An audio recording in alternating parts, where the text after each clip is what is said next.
Looking for a cosmic adventure like no other? Zatswan, Multiversal Guardian is a high-stakes comic book journey through the multiverse with stunning art and an unforgettable hero. Get your copy today in ebook and paperback formats. Link in the description. Hi everybody, Neil Allen here, the creator of Zatswan Comics. I have a Zatswan page right in front of me that is all ready to be inked up, and we'll be working on that. And the topic that we're going to discuss while I do this, I have a comment here from Mr. Luke Cage. Thanks for leaving the comment. Let's read this and see what I have to say about it. He goes on to say, I'm really glad you don't shy away from the whole fantasy/desire aspect of comic romance. It's very important. I think that's part of the reason I don't like a lot of current black characters. They're always sexually muted or reserved, whereas you've been panels of the Birds of Prey or Gotham Girl swooning over Batman while he doesn't even lift a finger. Same with Superman or even Spider-Man. Part of the reason I don't like Luke Cage's marriage is because he's no longer desired in a fun, spontaneous.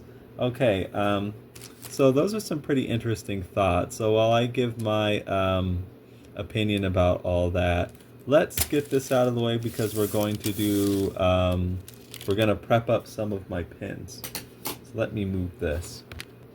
Okay, so as it happens, over Christmas, I got this cool new old stock set of Kohinoor Rapidograph technical drawing pins that I've had a lot of fun with. I love technical pins.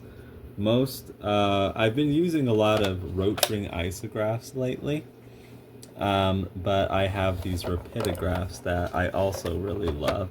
And I also got this humidifier here to keep them in. There's a sponge in here that kind of creates like a microclimate. It keeps the pins all like moist and ready to go, the ink inside them. So let's prep up some of my rapidograph pins while I give my thoughts on this fantasy aspect as it pertains to like black superheroes. No, I do not shy away from that. I think like Mr. Luke Cage, I feel that's like very important. It's something that anybody would want, you know. That's why people turn to, I talked about this stuff in my cyborg videos that I made recently. So that's where this like comment was posted on. No, I think that's very important, you know. And anybody wants that, you know, from any background. The problem with a lot of black superheroes is, yes, like they're not often depicted that way. And okay, we have this here. Let's ink this one up while I have it out. Let's get some, make sure this is the right ink. Yes, this is technical drawing pin ink. And I think we have to go into the reasons why. So there are quite a few things that we can talk about. And yeah, as far as Luke Cage goes, I kind of get that. Like now they've turned him into this sort of family man. And here we go. Glug, glug, glug, glug. We don't need that much. So let's stop there. And that's not going to appeal to everybody. And I know like they've done something kind of similar to Black Lightning, you know, like giving him these like grown daughters. And I know not everybody's into that. It ages him up quite a bit. The idea of being like Black Lightning dad, not everybody's going to be into that. They'd rather see kind of more of a footloose younger hero. Perfectly. And you know, the thing is like people like if you were to say that, people are going to like come at you like, why do all the heroes, you know, or something like, you can still like write interesting stories with Black Lightning, you know, as a dad and all this and that. And yeah, that's kind of an interesting premise. Like, I'll grant that.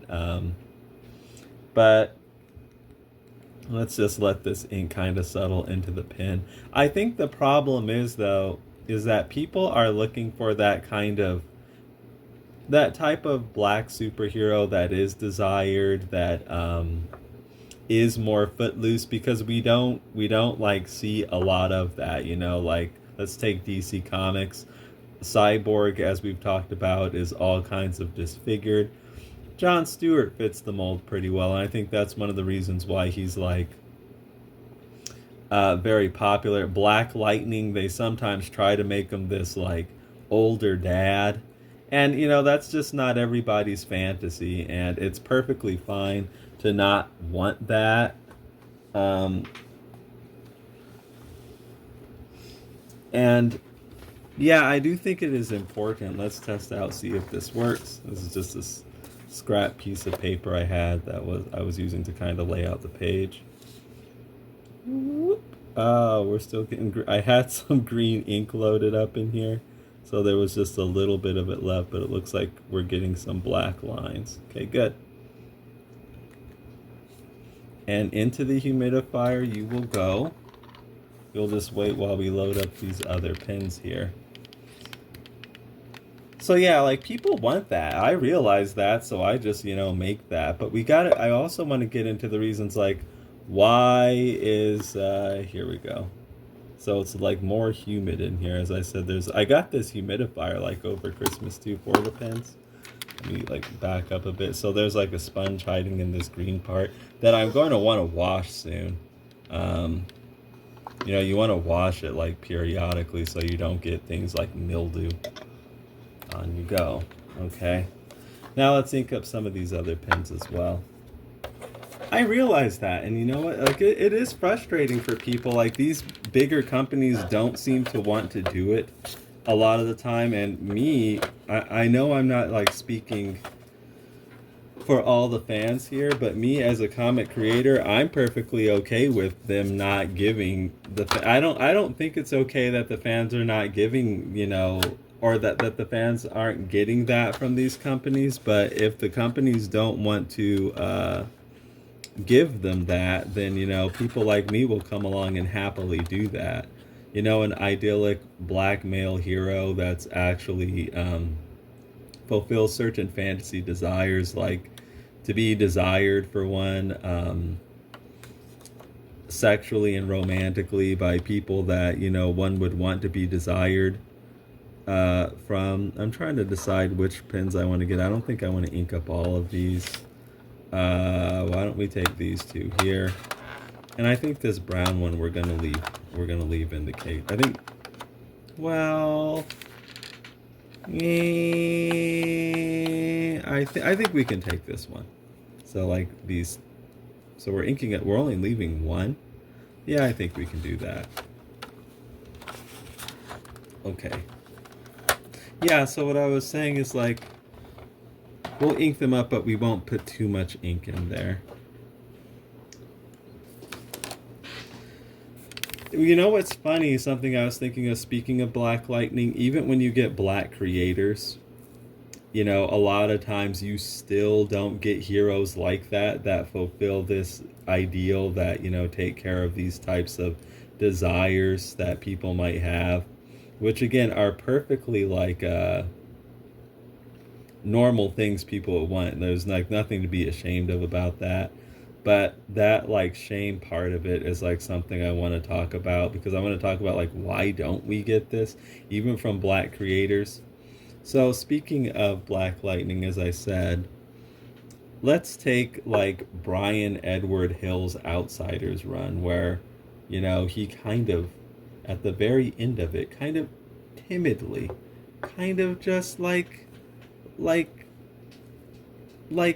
timidly, glug, glug, glug. Let's get a bit more.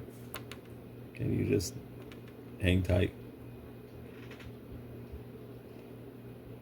He kind of timidly brushes Katana's hand. A little handhold. You know what I mean? Let me tell you something. I will say this, glug, glug, glug. That's about it. I think if Black Lightning was a white character and if he was paired with Katana as much as Black Lightning has been paired with Katana consistently, yeah, they probably would have just, someone at least by now would have, at the very least, like attempted a relationship with those characters, you know. But like, you read this Outsiders run by Brian Edward Hill, a black creator, and like that's all you get here. Katana and Black Lightning kind of sort of hold hands on the very last issue. Okay, so what could be going on here? Like, I don't know this person, right? And I don't know everything that's going on in his head. So I can be wrong. That's what I'm saying. I don't want to say, like, be obnoxious and say that this is precisely what is going on here. But I think that it's going to sound a little weird, but it can be that, okay, we're getting a nice flow here. Black creators, and I think fans, can be kind of afraid. I guess that's the word that's just coming to mind here. Afraid to kind of fantasize like that.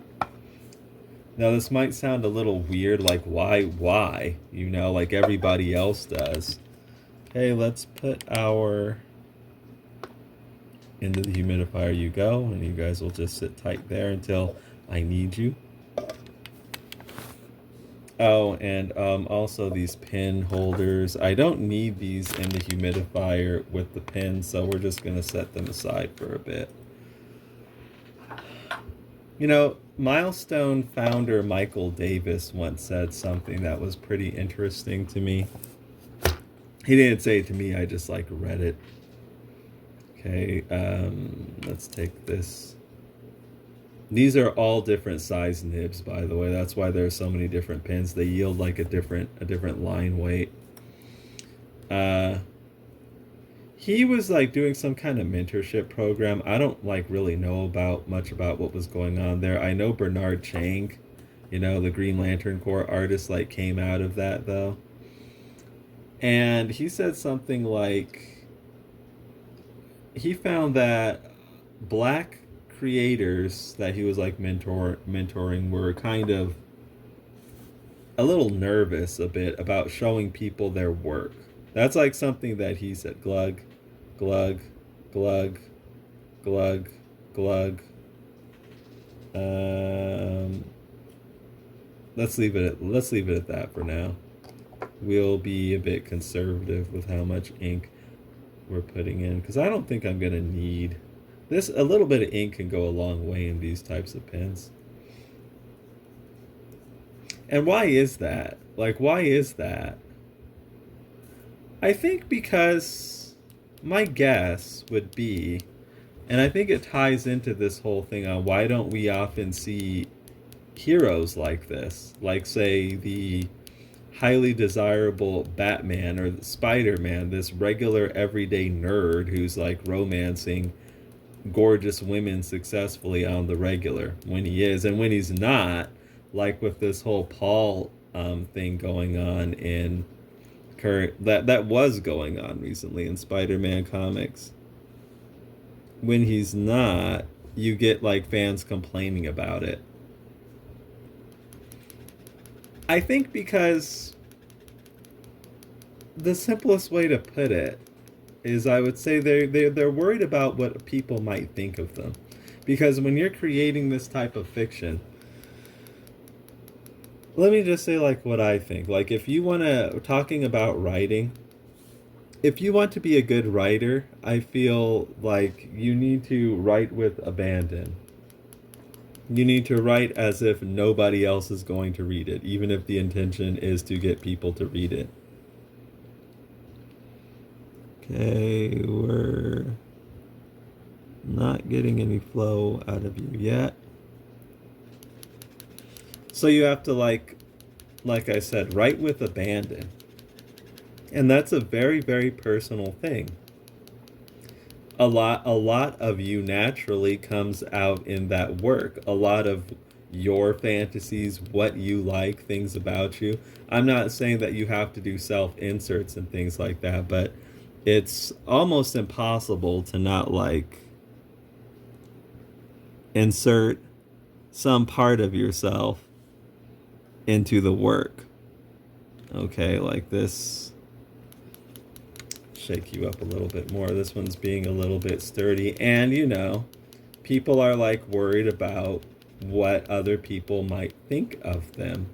So, like, I don't know if Brian Edward Hill, you know, was like this. I mean, it's a possibility, but I'm not in his head. I don't know him at all. I don't really know. Okay, so this pin's being a little bit stubborn, it seems to me. That can happen sometimes. It could take a bit of time for the ink to flow. Let's let this one kind of sit there for the time being. Let the ink flow down into the nib. So now this is like some of the weird stuff to talk about. So what can people think of him? He wants, people can feel kind of embarrassed about wanting, like saying that like they have like interests like that, desires like that. Like in one of those cyborg videos, I talked about like we're gonna have to talk in glug. Let's get a bit more. I think this is just like ink I had. Okay, this one might be out a bit. This is just some ink that I'd usually pour back into the, I put this, when I don't use all the ink in these pens, I put it back in that thing. People could be worried about what other people might think of them because this is a pretty, your writing and stuff is a very personal thing, you know what I mean? And you're laying a lot of your own self out there. So, you have Black Lightning with Katana. Oh, he likes Asian women or something like that.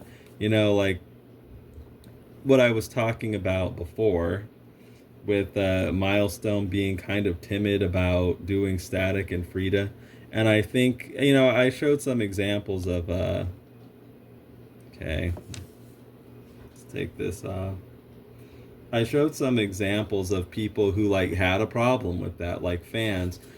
People could be worried about what people might think of them when they're like doing stuff like this, you know what I mean? Now, the interesting thing about me is I don't have any, I'm pretty brazen, I guess. Glug, glug, glug, glug, glug, glug. I mean, yeah, it's just a thing that, you're going to have to deal with if you want to be a writer. If you're timid about that, then don't be a writer, I say. And I get it. Believe me, I get it. I mean, believe me, I get it. It can be like a little uncomfortable, a little embarrassing to like put yourself out there like that. So I'm not like saying that it's not. It is. It's just like you have to be able to deal with that. And I guess the interesting thing too is a lot of creative sorts, I think, in comics that I found, oftentimes they're kind of more introverted personalities that are working on them. So they can like be, I guess because doing comic books is like, it can be kind of a solitary thing. You know what I mean? So it kind of suits, it's work that like suits an introvert like really well. So some of these people, they're just worried about what people might think of them. And yes, they very well can like come under these pins. It's taking a little longer to get these ones to work. They very well may come under some kind of scrutiny or criticism from people because there are like certain types of black people that just, I don't know, I guess it's like it's not a good thing, I would say, and not everybody does this, but there is like something that seems to be kind of part of the culture. Uh, I would say it's, oh, here we go, getting some flow. See, this is a much thinner line weight. And I've seen other people talk about this too. It's part of, conformity is like part of the culture. There are black people who, if you don't conform to some kind of idea of what they think you should be doing, how you should be acting, who you should be with, what even your fantasy is, what it looks like, if they don't understand it or approve of it, then I think it's like rooted in like deep, deep ignorance. And uh, if they don't like understand it or approve of it, they're quick to go into some sort of shaming tactic. Act like there's something wrong with the person, something wrong with what they're doing, or they're like a sellout or something like that. And I personally believe, I mean, I wasn't there and I'm not in everybody's heads. I concede that. It's for reasons like that, like why Milestone Comics never really went ahead with Static and Frida's relationship, because I showed examples in another video, like the No Black Love Here video, uh, of like people who, okay, this pin might actually need to be cleaned. There might be a tiny there might be like a tiny micro clog in it, which I thought I cleaned these pins pretty good, but this is this point, what size is this? I think 3.3. Yeah, 0.30. I don't know if you can see that. I like this size and I want to use it, but it seems like just lightly tap, we're getting some ink out of it. Yeah, not flowing good. We might actually have to, I think it would be coming out now. By now. This pen might need a bit more of a rigorous cleaning. Not the end of the world. But the show must go on, so this is the last one I want to ink up. So, forgive that interlude. Slight technical difficulty.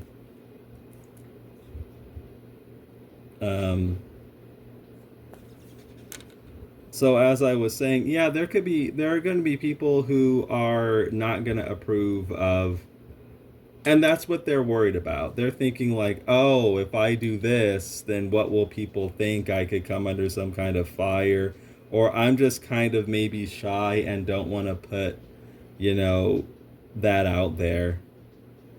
Glug, glug, glug. Because there is a lot of that going on. Glug. Glug. And I've never liked that, ever. And honestly, it's like, okay, where is everything? I'm going to say something. I know not everybody's experience is like the same, but I'm going to be pretty candid with you. I think if you've been around like enough black people, I guess, especially if they're in enough like relaxed enough situations, this is a thing that you're probably in some way, shape, or form going to encounter. Like, whoa, that wasn't good. I was trying to fit this on it. I got my hands a little inky. There we go. I'll give you just a personal experience of my own. So I have this aunt who I hate, not just because of this incident. She's just an all around like bad person, and I don't use hate like, get on there. This isn't closing well. I don't use like hate frivolously. I really do not. I really, really, really, really, really, really, really, really, really, really dislike her. Um, Hold on a second. Let me pause. Okay. Now let's get this on there a lot better. Seems like this should be closing better, but maybe it doesn't. But anyway, just to give you an example, I remember like I was at my grandmother's house. She was there too, this aunt, and I was just like let me wipe this up. I like at this time, how old was I? I was probably like 13 or something like that. And I like had my Pokemon like card collection with me, and I was just looking at them. And so she like walks by, and she's like, "Oh, you're doing like Pokemon cards? That's like." She mentions like her grandson, who was like at the time, I don't know how old he was, like really really young. That's like that's like for his age, you know what I mean? And I know it's not like just black people who do stuff like this. Believe me, I know you'll find this all over the place. But I'm just gonna say that it's pretty rampant with them about like nearly like a lot of stuff. What are you wearing? How are you doing your hair? What are you interested in? Like, what are you listening to? You know, it's like somehow it's got to like, and yeah, again, okay, this is flowing. We're getting some flow, but I think this should also be darker, so the ink hasn't completely seeped down in there. But this is a very, very like light size, light line weight. And you know, everybody, like a lot of people are gonna know the type of stuff I'm talking about. They can be, you know, as a group, extremely, extremely judgmental. You know, and if somehow you're doing something they don't approve of, in they come with the shaming, you know what I mean? Or the clowning or something like that, you know what I mean? It's like I've I've never liked that. I've never, you know, liked it done to me. I've never liked being around it, seeing it done to others. It's just not anything, like I'm really really against it. But unfortunately, you see that a lot. They're like really into conformity, you know. So some of the concerns. Let's check out this size 0.30 again. So some of the concerns are like why you don't see this. I think there are some actually kind of deeply rooted cultural and psychological reasons for this. I think they're afraid of what other people will think. Whereas me, believe me, I get the discomfort because, yeah, I think this one's like slightly clogged. We would have gotten something by now, but you can still hear that piston shaking around. So it's not too bad, but there's a tiny little clog in this one, which I can clean out, but you're going to have to sit on the sidelines for now. We'll still put you in the humidifier, though. This one needs to go in as well. So that's a slight setback, slight annoyance.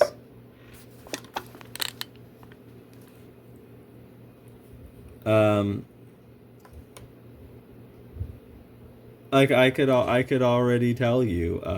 I've mentioned it before. Neil Allen, because Zatswan has like this white love interest. Neil Allen says that a black man must be with white women. You know what I mean? And I've been pretty open about saying I never said that.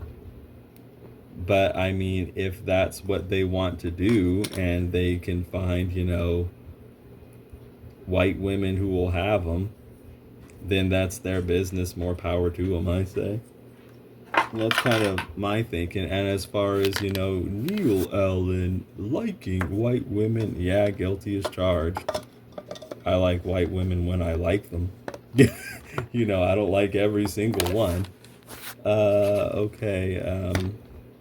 And I don't have any shame about that. See, that's the thing. That's the difference with me, and that's why you'll get this sort of stuff from me, because it's like the shaming stuff. I'm like totally not about that, and I think that says a lot more. And I think that's something just kind of as a group, black people, they just need to like put that away. It's and props to the black people who are against that and don't do that. I know there are plenty out there, but sadly there's still plenty that are just like ready to be judging everybody about everything, and it's usually like how can I say this? It's very ignorant people who will do that. So oftentimes the stuff that they're gonna be kind of like promoting about how someone should be acting is something very dumb and very ignorant. You know what I mean? That probably they'd be better off. Like, that's the stuff that should be shamed. You know what I mean? Like I was talking about that aunt I have. There's all kinds of stuff I can say about her. Like, she needs to be worrying about herself and the stuff that she's interested in and involved with, rather than some kid who's doing something harmless like playing a trading card game. Okay, so let's get this out of the way and get our inks back going again.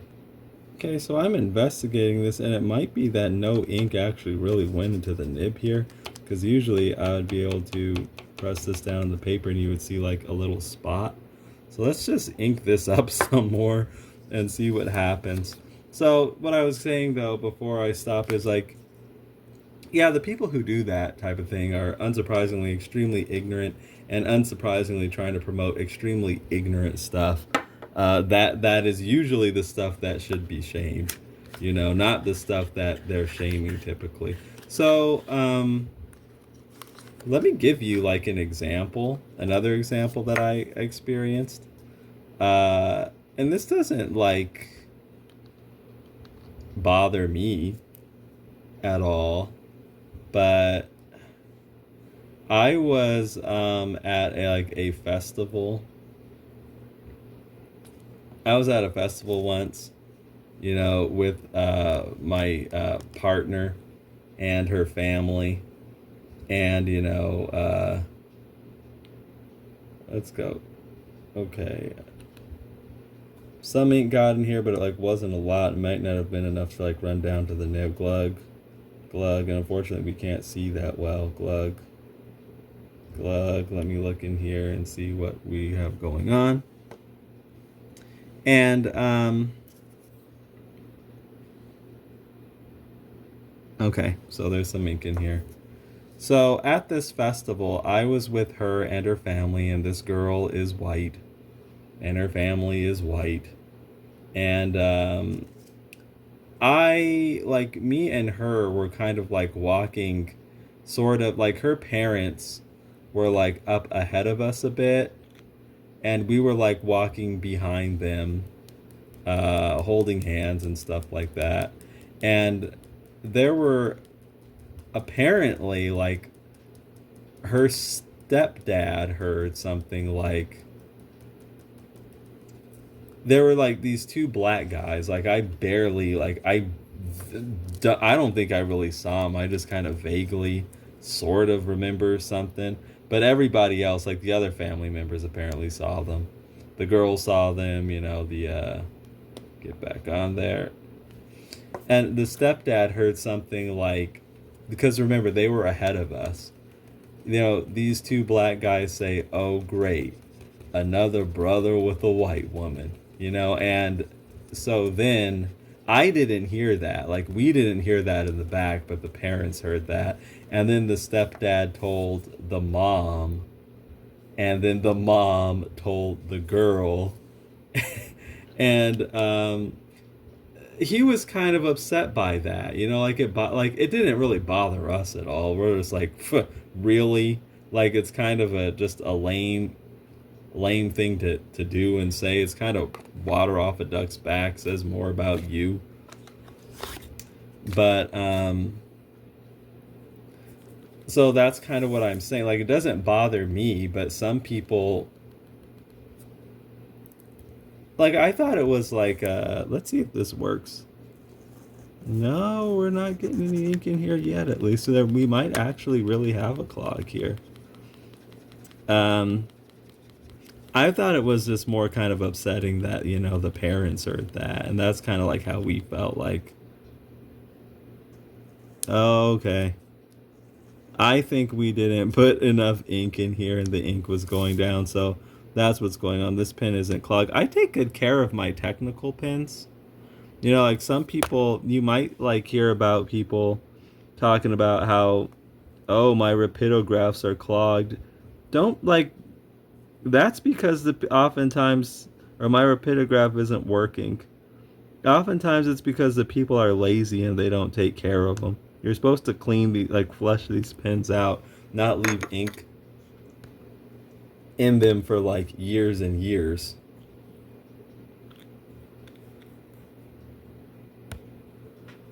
Okay, so we got this inked up. I got a little bit of ink on my fingers.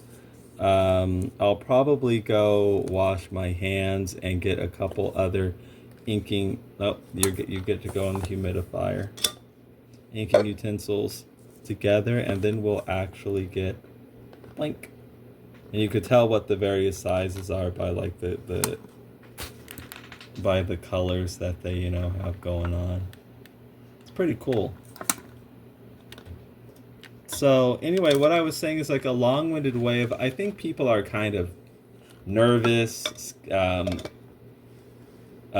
scared, afraid to really just kind of let their imagination out there and let people see it, because they can be afraid of what other people, other black people, or just people in general will think about them or say about them. Because like I said, writing is a pretty personal thing. Doing comics is a personal thing. People are going to make a lot of assumptions about you because of your work. And, I think, how can I say this? Well, we'll get more back into it. Let me get some other things ready real quick. Okay, so I washed my hands, got things ready again. We're going to start by putting in these panel borders. But yeah, that's what and we're going to actually need a big rapidograph to do that. That's what I think is going on here. People are just like kind of timid and shy and worried about what other people might think about them. And like I said, I am not like that, but at the same time, I get it. Me, I'm just going to do what I'm going to do, but at the same time, I get it. So we're in let's pull out, puts you right here, pulling it out of my humidifier. We're also going to need one of the barrels here.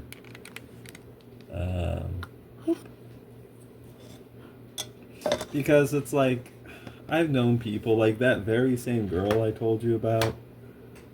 She's like, oh, Neil's doing YouTube. And it's like she's showing her grandmother my YouTube channel and her parents my YouTube channel. Like, man, they don't need to. What? Oh my God. It's like, I could be. See, the thing is, like, I'm not doing anything here on this channel that is like I'm ashamed of or anything like that. But at the same time, it's like, man, they don't need to be knowing what I'm saying over here. That's kind of like what I'm thinking, you know what I mean? Okay, so let's get in these panel borders. Like, I could be talking about all kinds of crazy things over here. Nothing I'm ashamed of or nothing bad. It's just like, I don't know. I understand, like, not wanting to share. You share certain parts of your life with certain people, and other people, even though they may, occupy an important part of your life, they don't need to see that part of your life. Even though there's nothing bad or, going on. Some people just compartmentalize things like that, and that's like how they're comfortable. If I'm talking about black male fantasy over here, oh darn, my light's in the way, I gotta move this. Like, do they need to see that? No. Okay, this light's in the way. The pin's too tall. Gotta move it up. So believe me, I do get it. I'm not saying like, oh, these people are weak and no, I get it. It's just like I just I just deal with it. Like you can't have anything getting in the way of the art as I see it. Like the art is sacred. Let's make another pass because I wanted to do that all in one. The art is sacred, and if you got to deal with like discomfort or embarrassment at certain times for the sake of the art, then so be it. But other people, I think they might like get kind of hung up there, you know what I mean? Like, oh no, what are they going to think about me? They might think I'm a sellout, or they might think, let me see something real quick, actually. I'm going to look at my sketch. Like, what I want to see that this panel down here is, like, following the same line, or does it go over a little bit?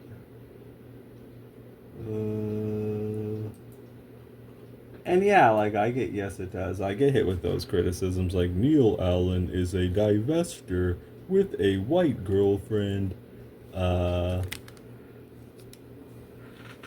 This is like, and people like want to assume all this stuff about you.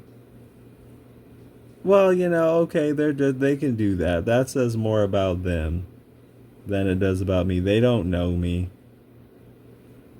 They don't like.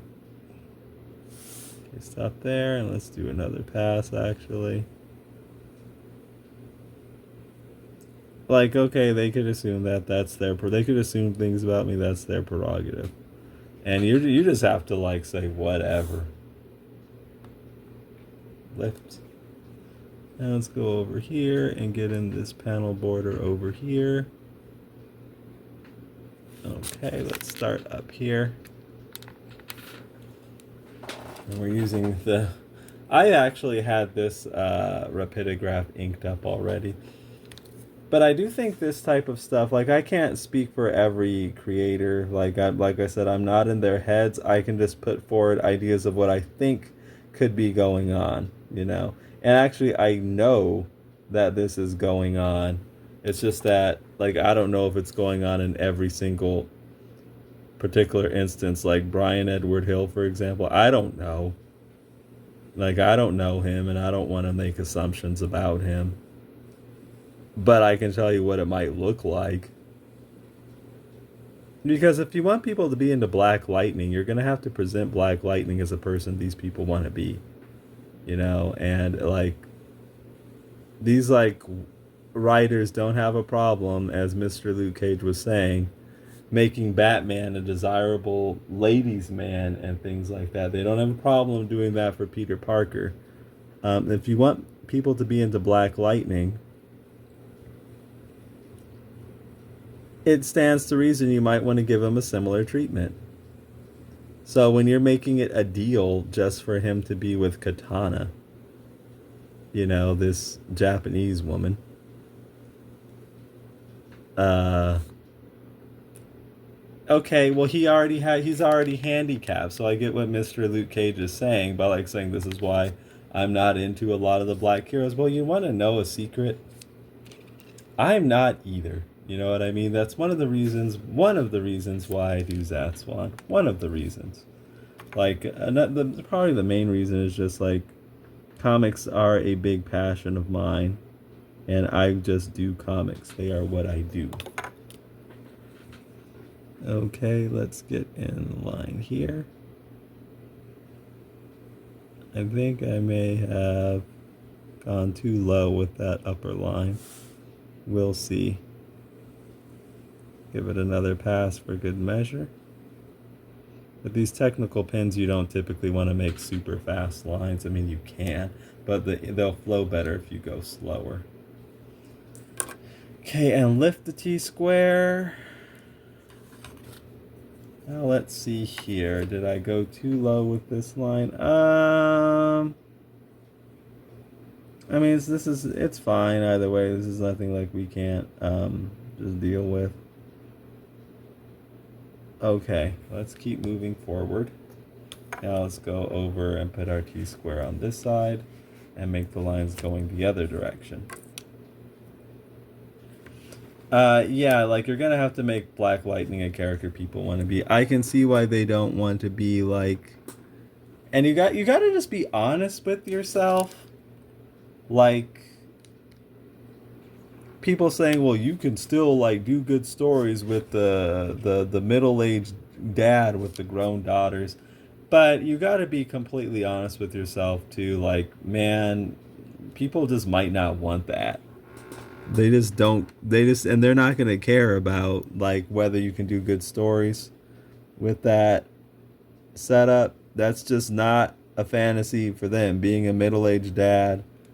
Are we seeing this in the camera? No. Being a middle-aged dad with like grown daughters, it doesn't matter if you can do good stories if they're just not into that setup. And you can say, oh, this is shallow or they're closed-minded.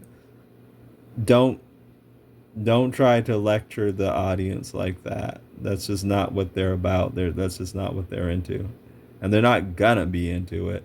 You can try to lecture them and stuff like, but they're just not gonna be into it. And it's not just like Black Lightning. Some people don't want to see that from other characters too, like Superman, this family man setup.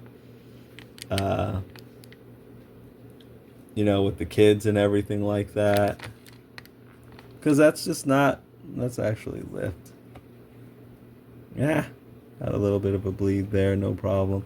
You know why that? One of the reasons that happened is because we want to actually, we went on the wrong side of the ruler. That was my fault. Let's actually put this up here and go down here. Okay, that looks pretty good. And even if we do like get a little bit of messiness, we could clean it up. I have ways of cleaning up that black blot, or we can just leave it there for character. I'm probably okay either way, honestly. We'll see about what I feel like doing. Like when this is done.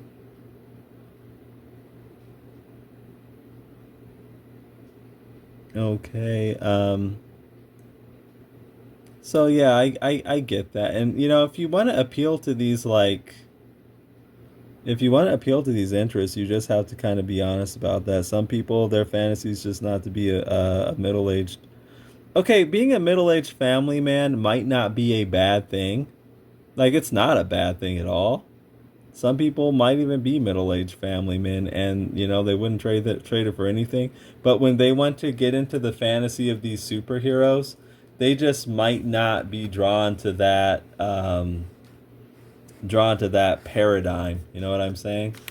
They might want something a bit more footloose and you know kind of more of a younger adventurer type of thing, which is like normal. Okay, let's get in. Yeah, I went a little too low with this, and it went kind of into this area.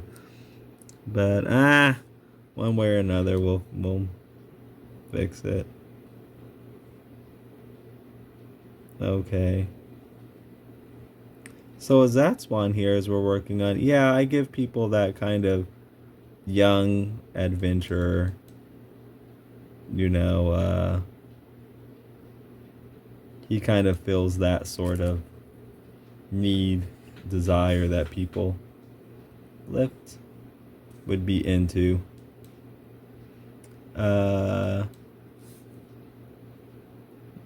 Okay. Let's get this in here. Right there. Okay, and across. Then we have kind of a cloudy border beneath us. Almost there. Got it. Okay, and lift. Alright, not bad. Now, let's take a look at that little spot there. We might do something about it. Do I have a white Posca up here? I don't think so. I'd have to get one. A Posca acrylic paint pen. I am going to get an acrylic paint pen anyway to take care of this down here. We're going to put in a blue border here, so I'm going to put my... I'm going to put this rapidograph back in the humidifier.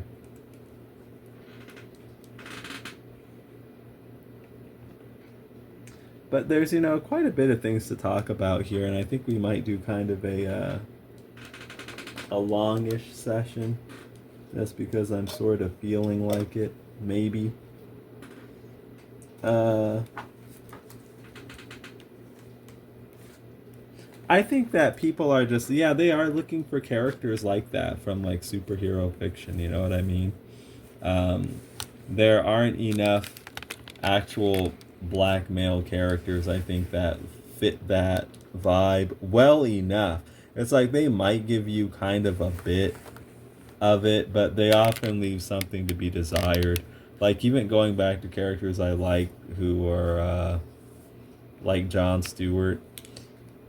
I think, over the years, they've really screwed up with that character a lot. Okay, let's get in this cloud here. Like, for example, that making him a complete incompetent sad sack. Okay, like, that started when... I'd say it either started maybe with Christopher Priest when his wife Kat Matui was murdered, and then it something he's been doing better with it in recent years, but it still comes up a lot. Cosmic Odyssey, that blown up planet,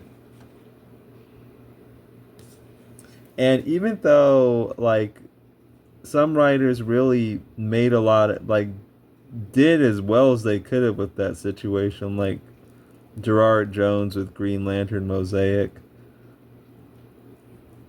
It's still, haunted the character.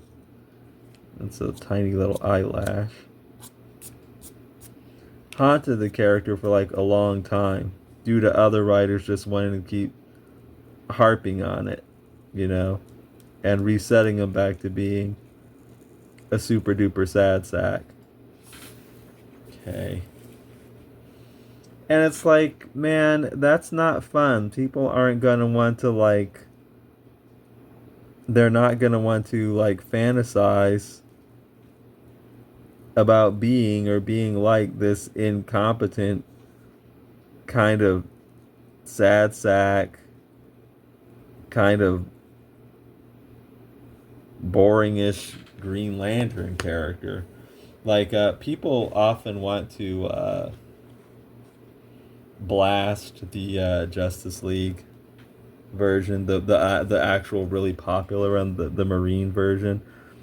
But man, that Marine version saved that character. What would Jon Stewart be like without that DC animated universe interpretation of him? It was character defining. I know you'll find some people who sometimes they're genuine about it, but a lot of times I think they're not. But I'm not going to make a big blanket statement.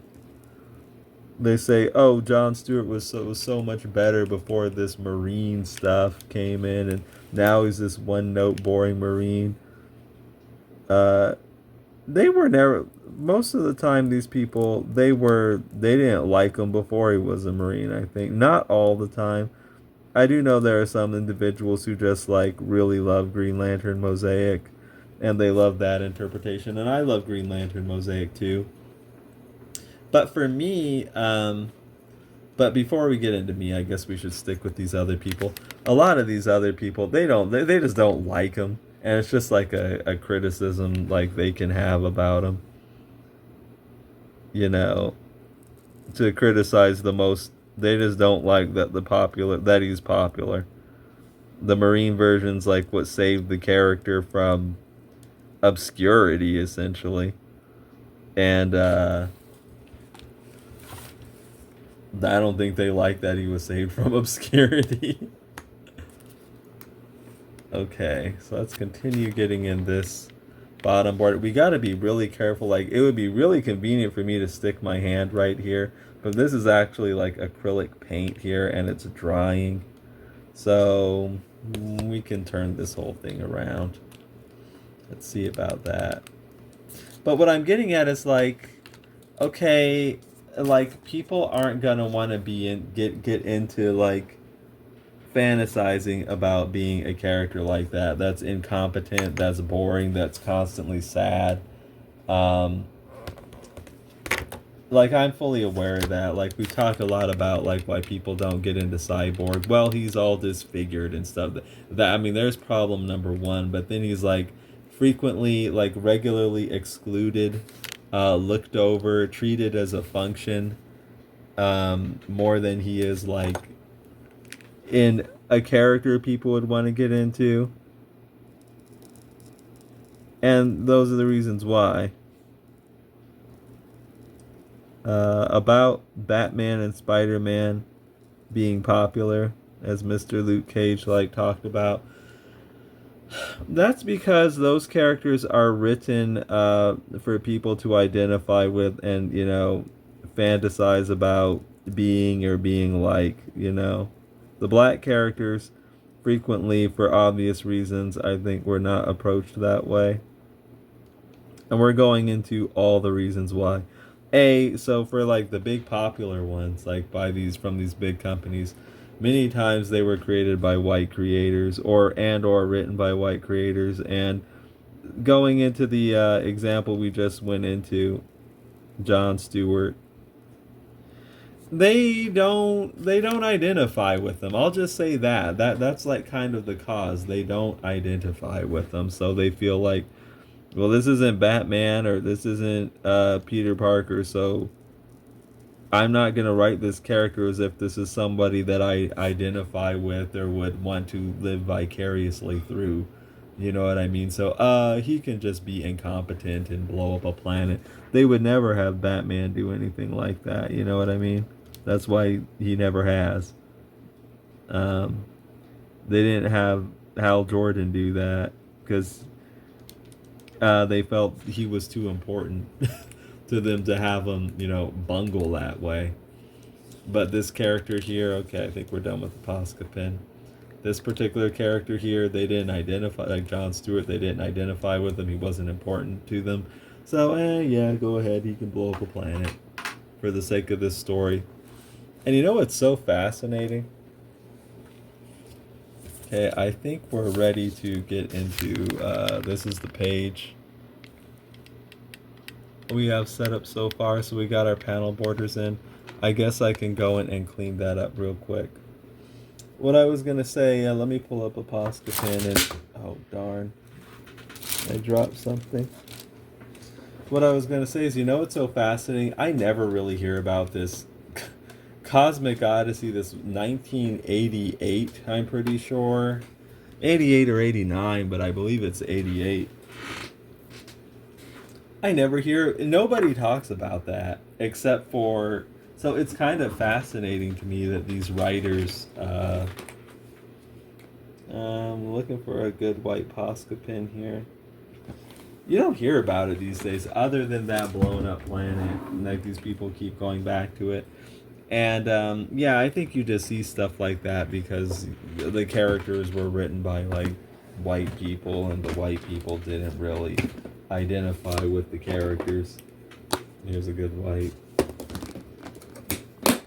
So it either goes over their head that they're writing this character is completely incompetent,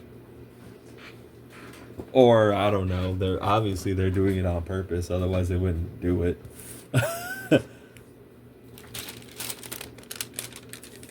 But it's not a, you know, let's shake this up a bit. Okay. And I guess this little blot, you will end up going away. Let's get a bit of light here. And as far as, so we're talking about like why you don't see this from the white creators, and we've talked a lot about why you don't even see it from the black creators, because I think they're afraid of what people might think of them. Dwayne McDuffie even said something interesting. He said, like, where did he say this? I don't know, but he said characters that I like, I tend to try not to write too much. Believe it or not, like, he did say that. Like, I do think he takes care of characters that he likes, but I think he could be a little, like, where could that be coming from? Worried about maybe seeming biased or, like, getting too fanish with your writing, and especially when you're writing big teams like the Justice League, you might want to, like, watch out for, like, you having your writing appear lopsided or something like that. So, even that is kind of a sign, because again, people are going to think certain things about you. So where do we start? That's what I'm debating. Like, where do we start? Do we start on this panel here? Why don't we get in this big actual why don't we get in this big picture of AC Cooper right here? Okay, so now we're going to bring out some of my brushes, Kolinsky Sable brushes. Why don't we start with this really big size 4? I have a size 3 and a 4 here, and then a little mini one. Let's take the size 4. So as I was saying, I did talk about, like, black writers being worried about what, like, black people will think about them. Honestly, it's not just black people. It's, like, people in general, I would say. Because speaking of Dwayne McDuffie, like, when he did start to write the Justice League comic book, like in the 2000s, okay, Dwayne McDuffie's coming on Justice League. All of a sudden, there are going to be, like, a lot of assumptions, like, certain readers are going to have. So we'll use a pot of Speedball Super Black. That's what I will be using here. Dwayne McDuffie's talked about it before. Oh, he's turning the Justice League all black. Like, he's replacing all the white guys with black guys, and he's going to start pushing his agenda on us, and we don't want to see any of that, and, so people have a lot of assumptions, and then some people might get themselves into a mode where they feel like they have to combat these assumptions, so it affects how they write. So they might not want to write, they start writing, like, say Dwayne McDuffie starts writing Justice League. Oh, I remember this, actually. I, like, read some old forum posts and stuff. Dwayne McDuffie comes on Justice League. You have Kendra Saunders, Hot Girl, on it, and then DC brings in the John Stewart Green Lantern. And at the end of the first issue he writes,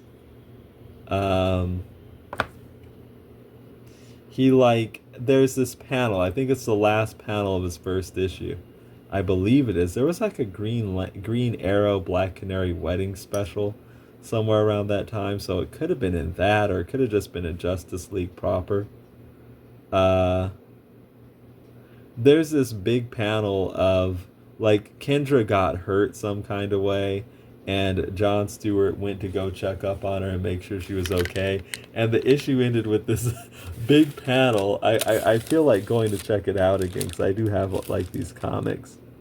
This big panel of, like, John, like, looking into Kendra's eyes, and they're, like, looking at each other. And I remember reading some forum posts from people. They're like, oh, here it goes. He's going to bring in the hot girl Green Lantern thing. And they're all mad about that. I mean, they were mad about it even back then. So, people, like, they have their assumptions. Um, for better or worse, sometimes it works like for the good. Like, oh, Dwayne McDuffie's coming on Justice League. And honestly, it's like, um, that could be exciting because of the name Dwayne McDuffie. But to other people, they could have like, they have their own interests and things they want to see, and it might not line up with it. So it can affect how the writing gets done. Like McDuffie said, he sometimes if he really likes a character a lot, he tries to make sure he tries to not write that character too much, which is interesting. I think part of it too is because assumptions like that. Maybe to try to combat assumptions that, oh, he's gonna pick favorites and it's gonna be these black characters, because those assumptions definitely were there at the time during his 2000s Justice League run, coming after Brad Meltzer. Okay, get that in there.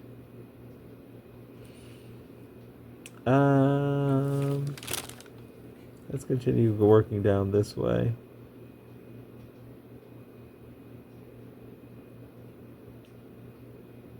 So I think people worry about that. Me, and it can kind of affect what they do creatively. Me, I don't think so. Like, cause I'm aware of that. As if you haven't been able to pick up on, like, one of the things that I'm really big into is just being aware. Okay, we might want to work on our point a bit. And it's like, I don't want that to like affect. I can't, you can see when this is the way that I approach it. When I'm creating, I just have to create, and I just have to do what I do. I can't let like something like that affect what I'm doing. Because I just put too much importance in just creating the creation phase. It means too much for me to have it be, tainted, bothered by some outside influence, because people want to have certain assumptions about me, and about my work. They're gonna do that. Okay, they're gonna do that, and like I've talked about, I know why people read comics. I know what people want from comics. I know what people want from these, like, what some people want from these black male characters. They want that character like Batman or Peter Parker, who's the character doesn't have to be unstoppable. Like, nobody wants a Rey Skywalker. Like, that's not good. The character has to struggle. The character, might not always win. I have no problem having Zatswan lose. He's lost. That's what makes the stories exciting. And like, let's continue to get at his main outline. Why don't we do that? Let's turn this a bit. But at the same time, Zatswan needs to be a character, that people want to be like, and sometimes it requires some kind of, it's fantasy, you know what I mean? Like, so is he gonna have like a gorgeous love interest? Yeah, that's part of the fantasy. That's what draws people to this character. That's what makes people want to be this character, be like this character.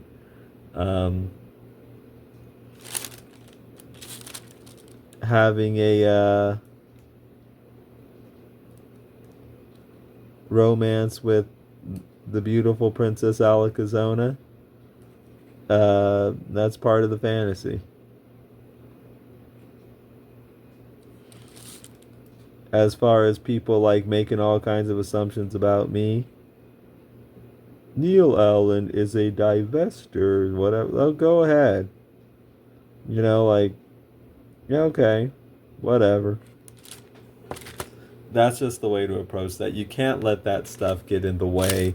But I think, we see the results of it getting in the way. Like, Black Lightning would probably, these characters would probably be way more popular if these creators, if either I was doing them or creators with my own philosophy were doing them. I know that if you want to get a guy like Black Lightning popular, you're going to have to get people to want to be like that character, you know? And I think he's just, not enough people want to be like that character.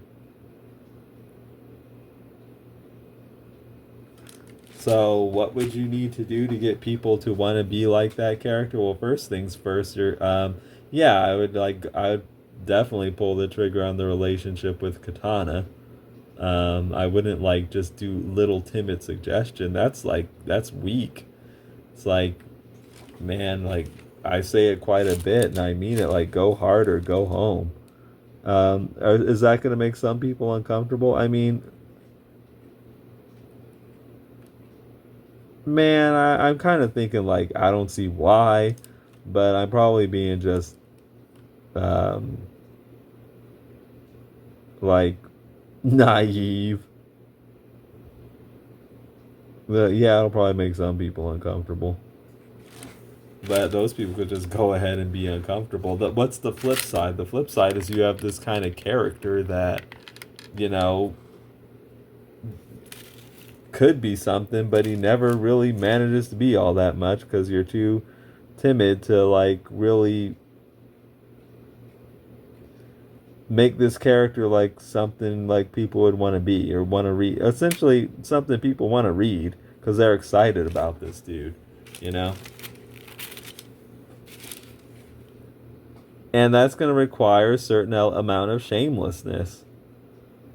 Yeah, like Black Lightning, you know, is going to be a cool dude who's not boring and um, kind of being like usurped by like these other people around him, like his daughters and stuff like that. No, I wouldn't be doing that stuff because it's like, no, he needs to be like exciting, the guy people want to be like, you know.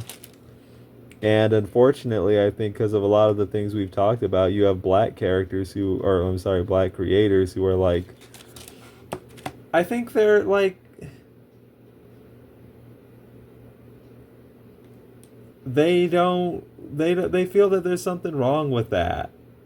You know, like I think they're kind of like, what did Mr. Luke Cage say? I'm glad you don't shy away from the whole fantasy desire aspect of comic romance. They shy away from it, thinking that they're above it. Like, you know, even though they probably really don't think that, deep down they probably want this stuff too, just like everyone else, but they want to act somehow like, oh, I'm above that, or we don't need that. Like, why should we have to have that? Even though, like, the most popular white heroes have it.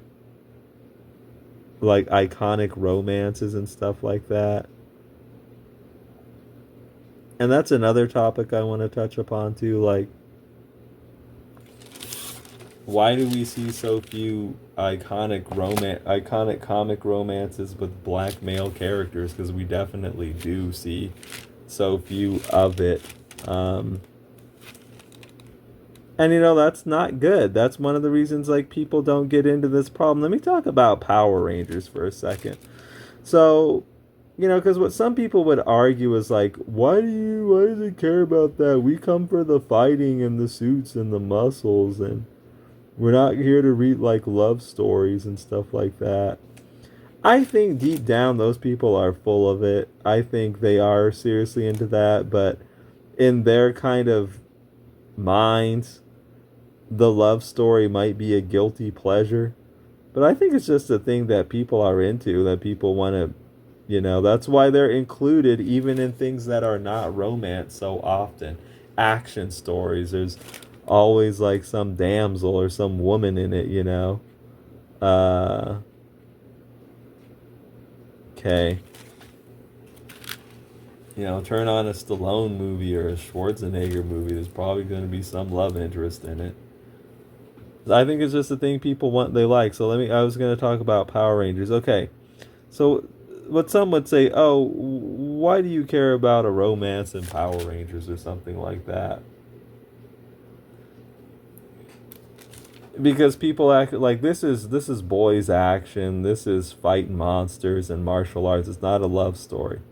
I'll grant that, but here's what I have to say about that. Like, this is boys action. This applies to these comic books too. If that's really the case, why does the Power Ranger that all these boys like, Tommy, why does he always wind up with this gorgeous pink ranger? You know what I mean? Like Kimberly or like Catherine. Why is that? This is boys action and girls are cooties and girls have cooties and it's, nobody's watching it for this yet. Because Tommy's living out that fantasy. How many like early 90s like boys were probably fantasizing some kind of way about Kimberly? Probably like all of them. I mean, that's like, of course, an exaggeration, but no, that's like Tommy was living the dream, and Tommy's the character you're supposed to want to be like. So unsurprisingly, they pair him with, the Pink Ranger. Because Tommy's like the stud, you know what I mean? You want to be like Tommy. That's why Tommy's like the popular one. So no, I don't buy that. We're talking about like the most boys action kid show thing ever, like Power Rangers. And they're still making sure they're like popular, like white guy Rangers got his girl for sure. Because that's like part of the fantasy, you know what I mean? You're supposed to identify with Tommy. You're supposed to want to be like Tommy. He's like the cool one. And I think that's one of the reasons why Tommy got so over, actually, because they didn't give Tommy that romance. Like, if you go back and watch Power Rangers, they didn't give Tommy that romance with Kimberly because Tommy was popular. He came out the gate with that girl, like, pining for him. The Pink Ranger. So, no, I think actually that contributed to his popularity. He got more popular than all the other ones, like Jason the Red Ranger even. Because people wanted to be like Tommy. He was the one, like, if you're on the playground, I think the kids would want to be, Green Ranger. For a lot of reasons. It's not just Kimberly, but it's like a whole package. He just really was like hitting those notes for people, and he came at the right time. I think it's like 90s at this point, so like people are kind of more into like, I think in the 80s there were a lot of goody two shoes heroes like Hulk Hogan and He-Man and stuff like that. And by the time the 90s were coming around, I think that was people were they've been there, done that, like Superman, seen that, and they wanted something else. So these characters, these edgier characters, start popping up, like Venom, Lethal Protector. The Punisher is like getting really popular. Of course, Spawn and all these Image heroes. So Tommy was like the bad one, he was the Green Ranger who could like take them all on and beat them up, the power. So people wanted to see this like edgier dude, this edgier stuff, and he's like putting the goody two shoes like versions, like the regular Rangers, in their place, So it wasn't just Kimberly. I think it was like a whole package of stuff, but. I do think Kimberly was part of that package. Plus, he gets the girl. Okay, so people are going to want that type of stuff from these black heroes, and they're not getting it. They like historically have not been getting it because, like, that type of character was, like, seldom a black character. The one that kind of had the whole package. To see that would be like exceedingly rare. So I think that with me, no, I don't shy away from the fantasy aspect. I acknowledge it and embrace it wholeheartedly. Uh,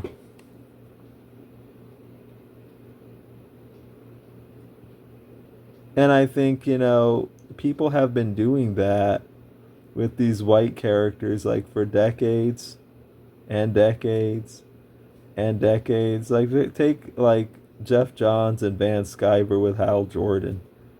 Um, you could just even like you could tell it comes through in the rendering of him, in the writing of him. He was written in a way at that time for people to really want to like that character. They weren't jobbing, and when if you were to like job him out, like, or make him bad, that's when they start to complain because it's like breaking their fantasy. They weren't used to seeing him like that in the stuff that they like the Jeff Johns comics. Uh, he was presented to them in a way that was like uh, an ideal for them. I think probably one of the things he ran into though was like people kind of felt that, some people at least felt, you're trying to push this on me. And if you push something too hard, they can like start to not like it, especially if they're already like kind of attuned to not like it. Like for example, if they were fans of Jon Stewart, for example, it's like you're pushing this. I could tell you as a Jon Stewart fan at the time, you're pushing this other thing on me like ultra hard, and the other thing I actually like more, you're like throwing it. See, Jon Stewart was not written to be like that, and we're coming to the again a problem with like these black characters in this types of fiction. Frequently, they're not written to be like that guy that has like the package going on, the cool role, not being Mr. Background Support dude, but being the dude, has like the girl. Uh,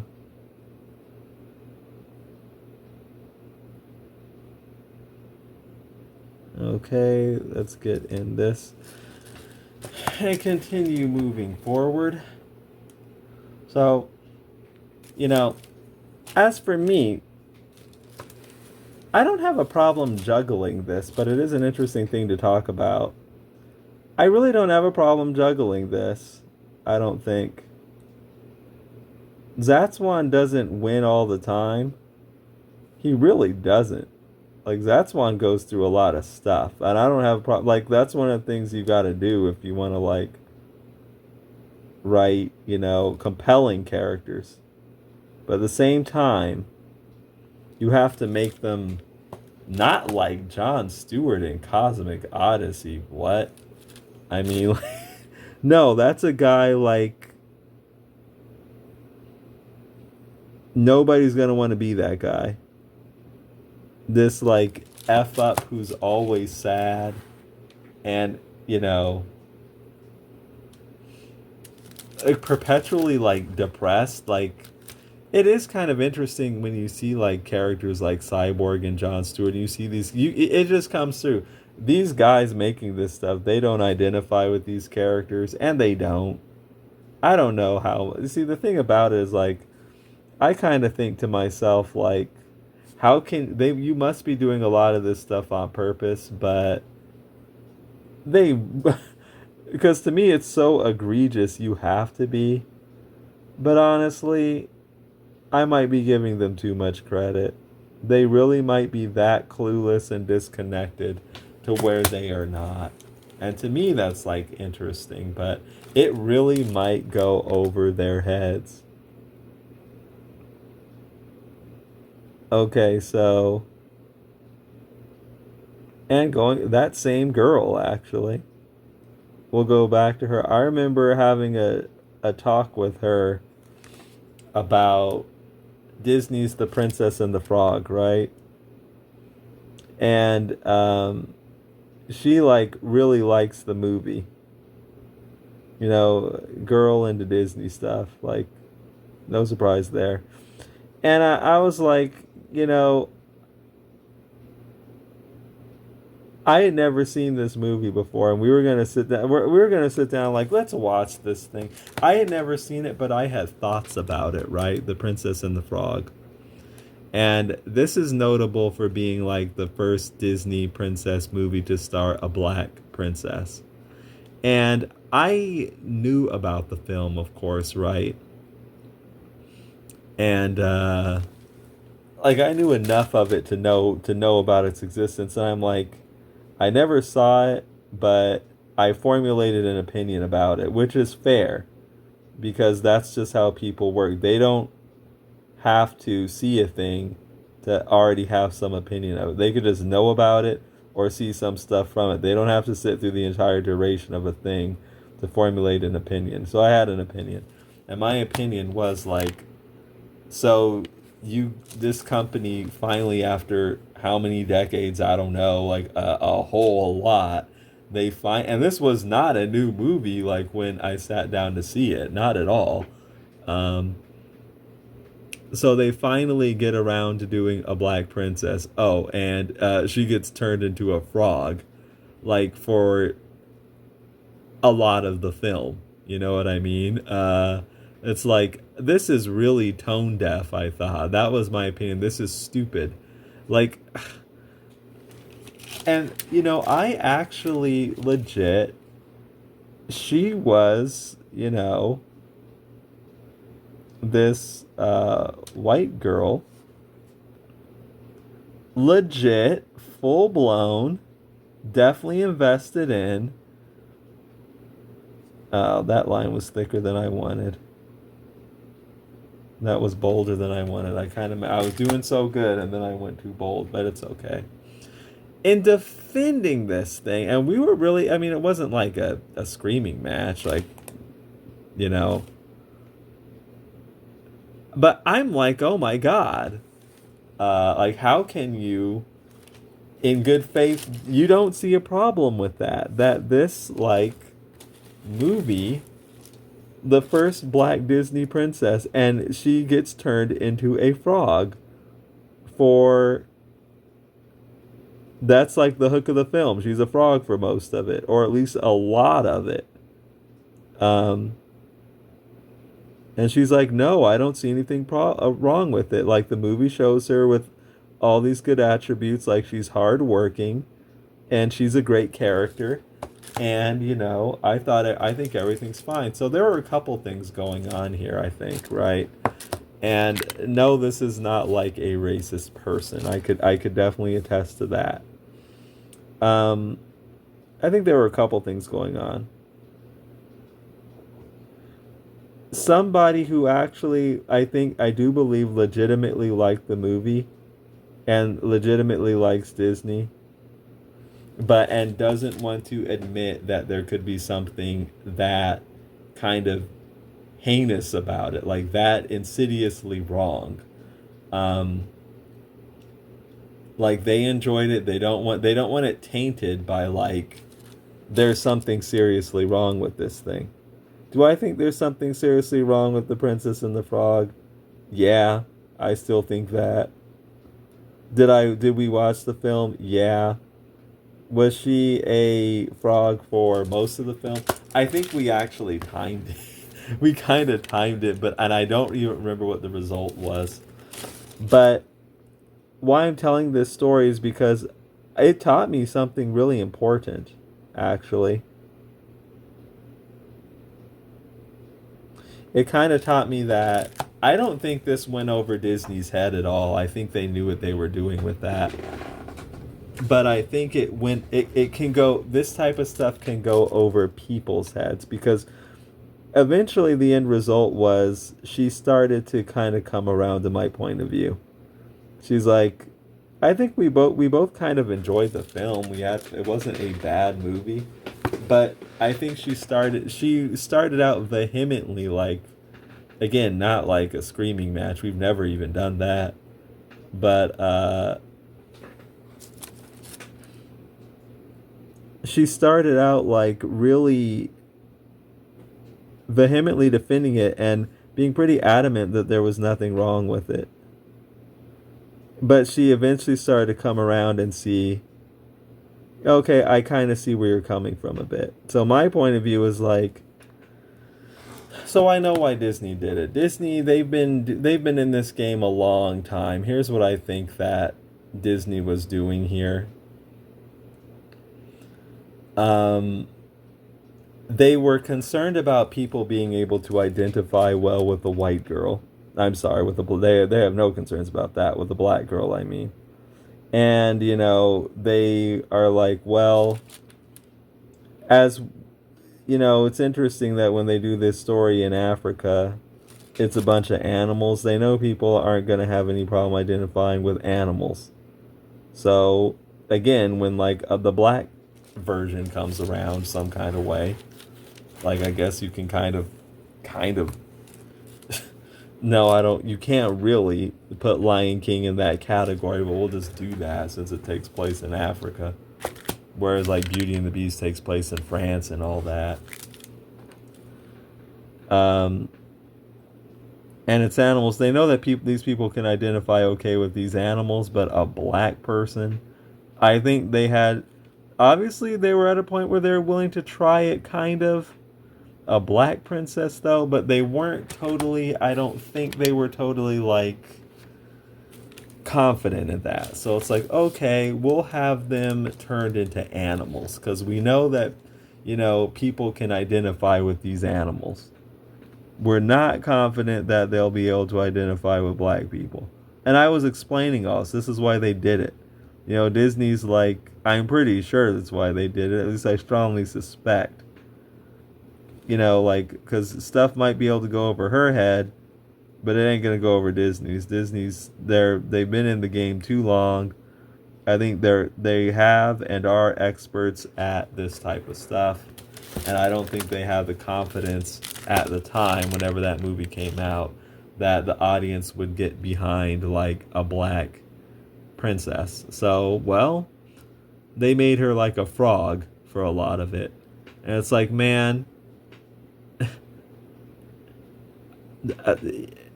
I don't think it's a bad movie, but at the same time, I still feel the same way I do. I think that's pretty lame. Um, so here's what that taught me. So I knew that the girl wasn't like a racist. Like, I knew that. But at the same time, all this stuff went over her head, and she was willing to defend, vehemently, that there was nothing wrong with this film. So what it taught me is that, like, with me, this stuff's so blatant and plain as day. It's like egregious. It's like you can't not see it. But that's not exactly the truth. It might be that way for me, but it's not that way for everyone. They literally don't see this. It literally goes over their head. So while I'm thinking like, how can you not, like, you must be doing this on purpose, because some of the stuff you're doing with some of these characters is like so egregiously bad. I think, yeah, sometimes they do, like with Jeff Johns and Jon Stewart, probably. I think like Peter Tomasi and all those people, was there like intent behind that? Yeah, like the sidelining of Jon Stewart. I think so, because they wanted to reposition the brand to be centered around Hal Jordan. I think they saw Jon Stewart as counter to the direction they wanted to go. I think they wanted to let's give a nice bold line here. Okay, so I think we got the outline of this character's like outlines in. We might come in with a quill feather. And why don't we do that? I'm going to wash off my brush here. We don't want to leave like ink just sitting in it. So swirl around in some water I have off to the side. I think they did that stuff on purpose because they knew that Jon Stewart had a big platform from the cartoon shows, Justice League cartoons, and I think they didn't like that, kind of resented it, and they kind of wanted to educate people that no, the Green Lantern's really Hal Jordan. So like, I think part of the So Jon Stewart gets sidelined, I think, on purpose. It wasn't in their interest at the time to promote him. I think that's what's going on. But stuff like Cosmic Odyssey, these guys, I can believe that it goes over their head. Like, but I do think a lot goes into that. A lot goes into that. Like not identifying. I think a lot of it goes over their head subconsciously. Like we can't have Batman blow up a planet. They know that. But we can have like one of our few black superheroes do that.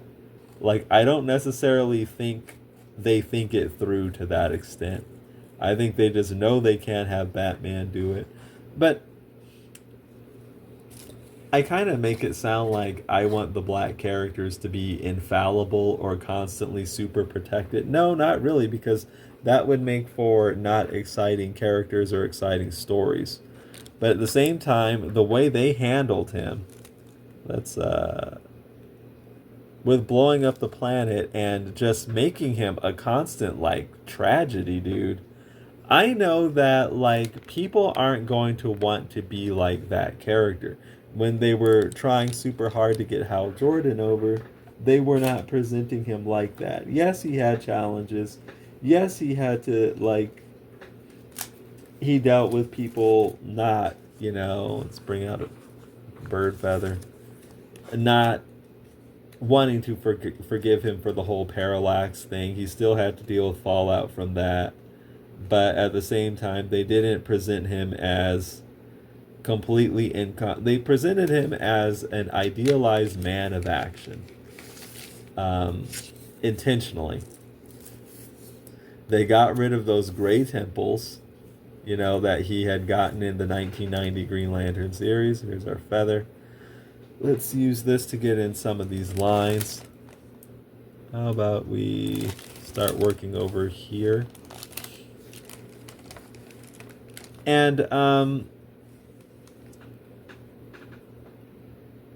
these black characters that they have, characters like Black Lightning and Cyborg and stuff like that, people do not get as into them because they don't handle them with that level of interest or care frequently.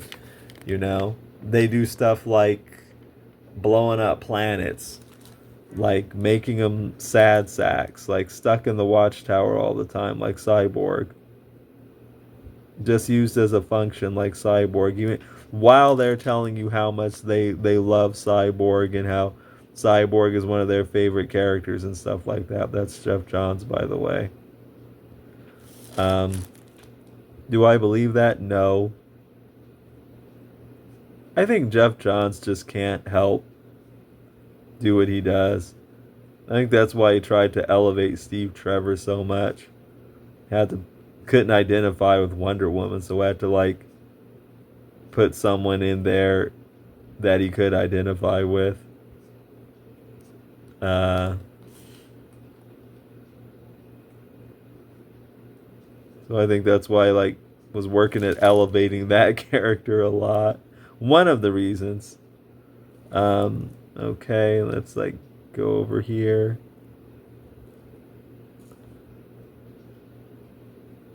But yeah, I think for some people, like this type of stuff just goes over their heads. And, that's what that whole Princess and the Frog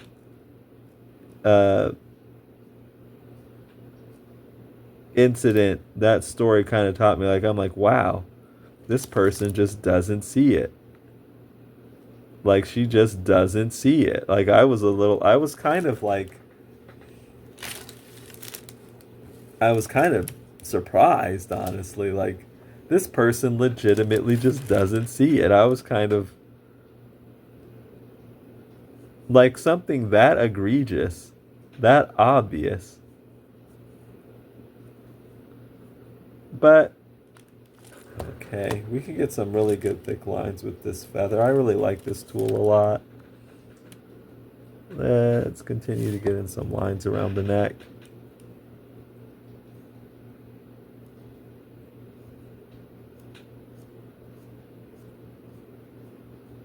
quill feathers are like really awesome. You get really cool lines with them, with a well cut one at least, and this one's a really good feather.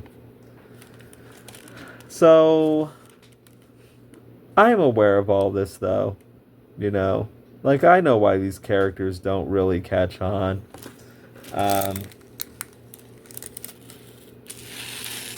Because you know what's interesting? You know what's pretty fascinating I found that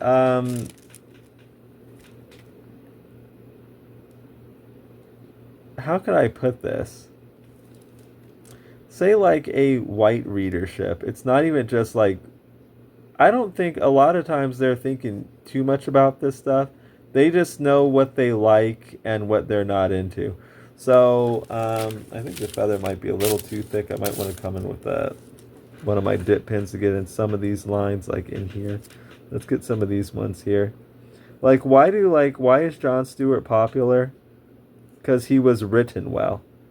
I think that's what a lot of these people pay attention to. Like, is he written well? Like, why do some people not like Jon Stewart? Because they're going off of things that they've seen where they've deemed him to be boring. That's like what they know. Like, say, Jeff Johns comics. So I think that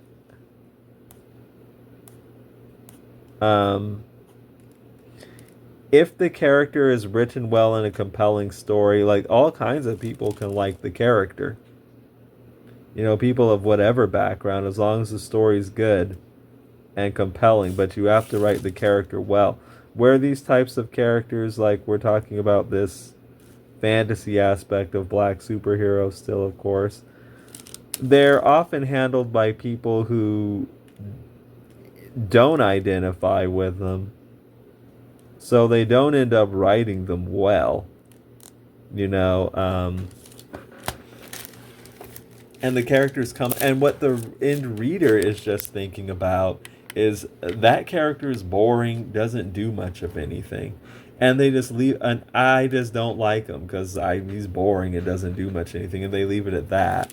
If you had a person who was actually interested in, there was a lot of ink on that.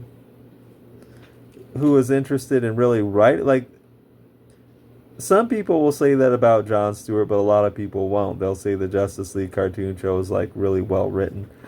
I want to like do some scribbles. Let me get to my scratch paper.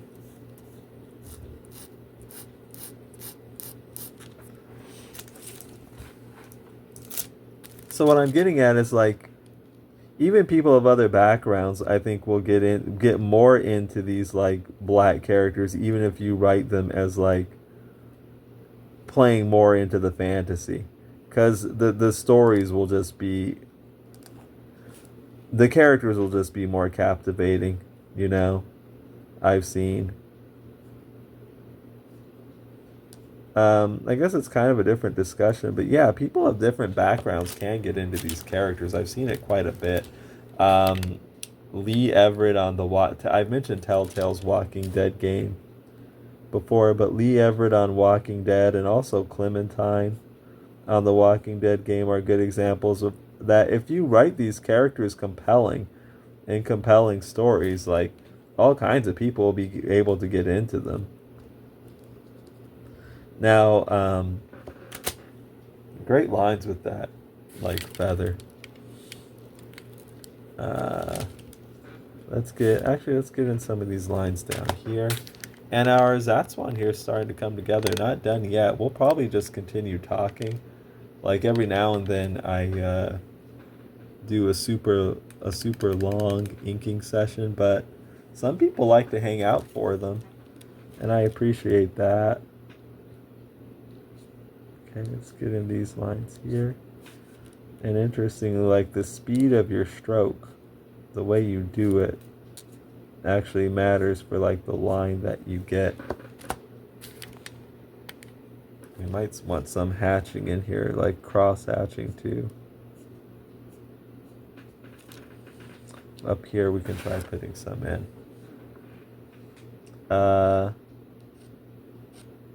So I guess what I find interesting is even though that like a lot of these writers don't identify with these characters, I found that what I'm getting at with like what I've been saying is if you write the characters interestingly, if the characters are written in an interesting fashion, even if these writers don't identify with these characters, readers from all different kinds of backgrounds and walks of life will be able to identify with them. But the thing is, you got to write them like captivating and in interesting stories.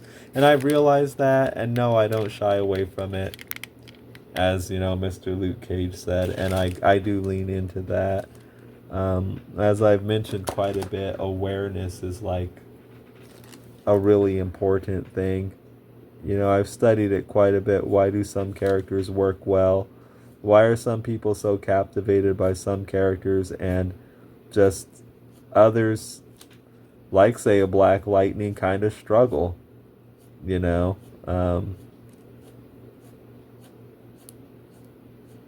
I could give my thoughts on that, but I do know that like my opinion isn't the be all end all. There are people who do like that character, and I recognize that. But then again, there are also people who don't, and perhaps some of the stuff I say can like people who don't can kind of feel like heard from that. A character like Black Lightning, what would I say? So there are a couple things as I see it.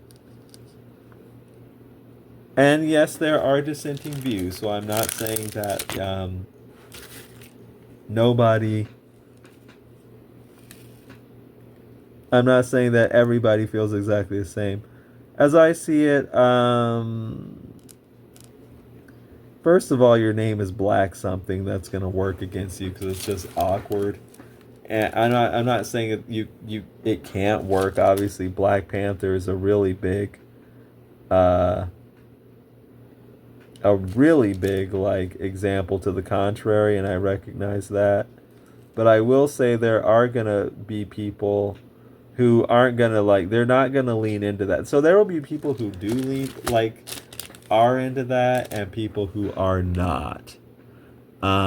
Some people will just find it clunky and awkward and maybe even a little uncomfortable that they're like drawing attention to your race every time like they mention you. Um, some people just don't want to deal with that, and we just have to recognize that that is like that's a thing, and you know it's fine for them to feel that way. Other people will find it perhaps. I think it was perhaps designed to be empowering. Um, like, yeah, I'm a Black man. You gonna know I'm a Black man. You know what I mean? So, how do I feel about it personally? Awkward. Like, eh. And then it kind of creates a stigma around you that you're just a very, very Black character. And again, that will work with some people might be looking for there's an audience that's really into that, right? So it's not necessarily all out bad. Some people are looking for that. Um and it can work really well. You know, like Black Panther again is an example of that.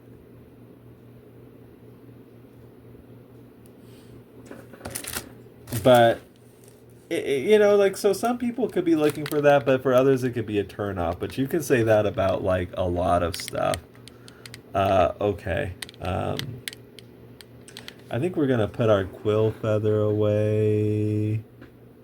No, not exactly. I think I want to get into these eyebrows with it. I think though my thought is that you have two different things people want to see from that character. Um, and this is never a good thing. Like when you have like opposing factions like with your character. Some people who are going to be really into those grown daughters of his and want to see them and think that somehow getting rid of them like harms the character some kind of way, and then there are going to be people who are not going to be interested in reading him when he's this family man guy with these grown kids, because that's just not what they're looking for from that type of character. And both are valid. Different people like different things, obviously, but all right, let me clean this off, and we're gonna bring in, I think, a dip pen. So I do have a dip pen here.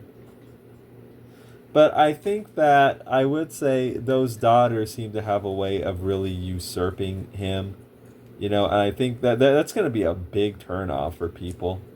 I would say I see that some people like them, but they do a lot of things as I see it to diminish him. If I'm being honest, they age him up quite a bit, and some people are going to find that not appealing. B, they kind of came out of nowhere. So it's not like people even saw them age on camera, you know what I mean? Or rather on panel, I should say. So, if readers lived that experience with Black Lightning and watched them grow, that would be one thing, but they did not. So it's kind of cheap. Okay, now this is a Hunt 101. We'll be able to get different types of lines and thinner ones with this one. Can get thicker though, it's a flex nib, so that's there I press down harder. Got a thicker line. But we could also get in these really thin ones, a really good nib. Let's even out that somewhat, still quite a bit wet over here actually. Okay, our Zatswan's coming together. This is pretty cool. Let's keep going. Whoop. Get in some of these lines here. So, yeah, that's gonna be a turnoff for people. Those oh no, you can't see what I'm doing. Those girls, and it's gonna be he's in a situation now where it's gonna be a fight. You got people who now want to see different things from the character. I don't think that's good, fracturing your base like that, especially that small of a base. Black Lightning. I lean more towards not being interested in those grown daughters he has.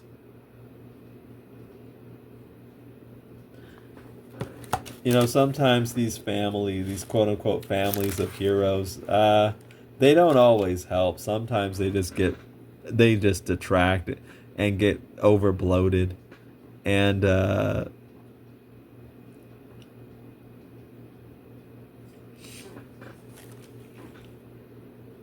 that's the interesting thing. I think they can detract from Black Lightning, and that's one of the big. I know other people have those concerns, and I do think they do detract from them. Okay. Got in those lines now. Now we're going to. There are a lot of more details we can get on the body, like shine and stuff like that, but I think that we will go up and work. Oh, there are a couple lines over here. Go up. There are a couple lines over there. Some things I want to get over here actually. This is going to signify different, a bit of rim lighting, but I'll get it in with the ink.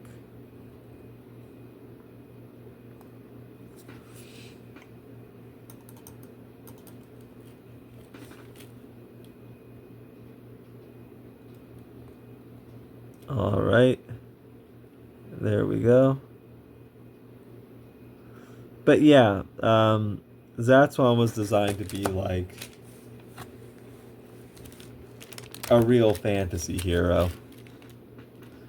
But at the same time, like I said, he struggles, he has challenges. It's like a juggling act. You want to present, you want your hero to like be a character people want to be, but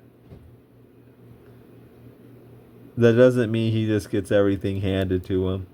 And that's the interesting thing too. The victories that we see Zatswan get, they are earned. That's one of the things that people really get into. Like you don't want to have a character like Rey from Star Wars because a lot of her stuff feels unearned, which means that it's like when stuff's unearned, people just don't feel like investing as much in it. You know what I mean? But yeah, Zatswan feels pain. Zatswan struggles. Zatswan fights. He doesn't just have stuff handed to him. So that's one of the things too, watching a lot of different fiction from other people and like learning from it, like again, the things that work, the things that don't work. Let's go up and work on Zatswan's face finally. I seem to save that for last. We also are going to want to get in his hair. So we still have some work cut out for us. Let's start over here.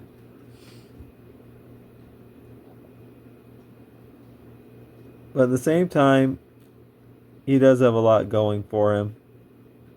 We want to make sure that he's, looking good. Has a, gorgeous girlfriend that people can understand why he's into her. And not just a gorgeous girlfriend, because I don't want to get... It's not just about the superficial aspects here, because you don't want... Even though this is a fantasy character, we don't want a shallow character, We want stuff with depth. This relationship has to have depth. And that's what these characters like Cyborg are missing. And even a Black Lightning.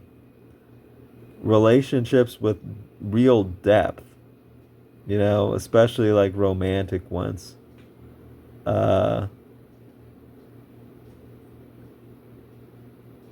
Alright, let's get this eye in. And this Hunt 101 is doing pretty good with this. We can come in here at the rapidographs and get some of that in, but I don't think we need to. I think we can do it with this dip pen just fine. This is like a red feather dip pen. One I use quite a bit. Okay, let's get this other eye in while I'm working on the eyes. But what's interesting too? One thing I realize is that, and I guess it goes back to the thing about worrying about what people are saying about you or thinking about you. Not everybody's fantasies, I guess we can use that term, they're not the same. Some people will not understand something like Zatswan. They just won't. Like, I can't get into that. But I've talked about this before. With black people in particular. It's like if they see something that they can't get into, or something, they often think that like something is wrong with it. Like it's not doing a good job at whatever. Or the person doing it's a divester. Or something like that. Because I think they think that when they see something that they perceive as being black, they think it has to act a certain way, do a certain thing, has to conform to their ideas again. As we talked about way earlier on, that does seem to be a thing. You know what I mean? Not a good thing, but a thing that does go on.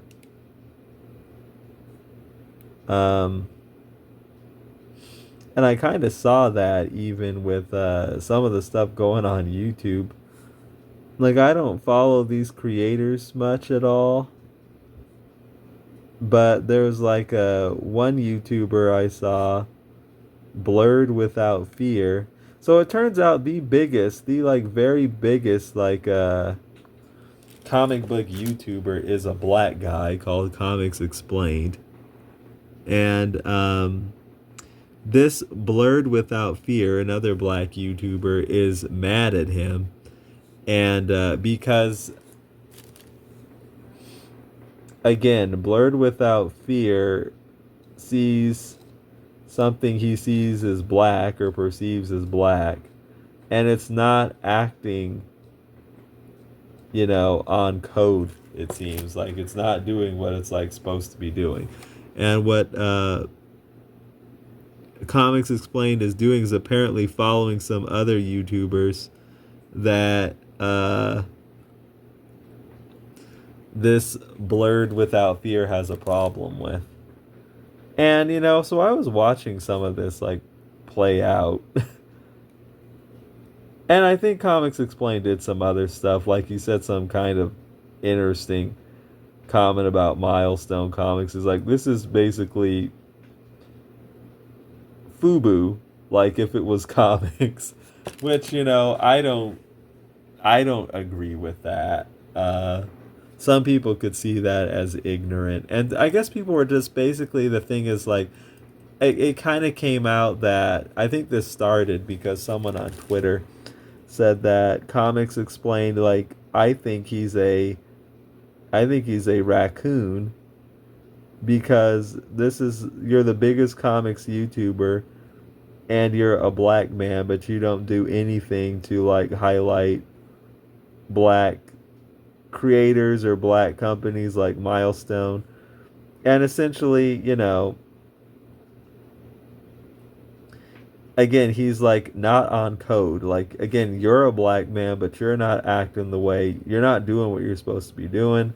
You're not doing anything to help. And people want to call that and you don't like Milestone Comics that much. You're, again, not on code. And again, they come out criticizing. And and then so it comes out with this other YouTuber, Comics Blurred Without Fear. And I'm basically I'm neutral as far as any of these people. And you're following like the wrong people. Uh-oh, did I touch my hand in some ink? It's still kind of drying down here a little bit. Like we had a puddle. Gotta be careful. I didn't create a mess, so that's good. So, my thoughts on the whole, and you're following like some of these like right-leaning YouTubers who are like these complainer types. And it's like, I don't really have a side in this thing. I don't want to put my hand in that. So I gotta be careful here. Do think it's like, here's what we have to understand, and some people, they're gonna want to disagree with this, I think.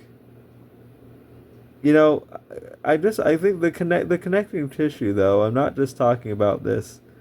It's because, remember what I talked about, being worried about what other people think of you. Not that I'm necessarily, well, you might be actually somewhat. Like, if you're not doing the certain things, you can come under criticism. You know what I mean? You're following the wrong people. You're doing something. Like, why are you doing this? Is this possibly another version of you collecting Pokemon cards, or why you do your hair like that, or why you wear them clothes? Why ain't you sagging your pants? Like, why aren't you doing what I think you should be doing? You're a black person. Like, and you're not doing X, Y, and Z. Is this another version of that? You know what I mean? I think it's something to be concerned about, actually. Let's see what our Zatswan's looking like so far. Not bad, huh?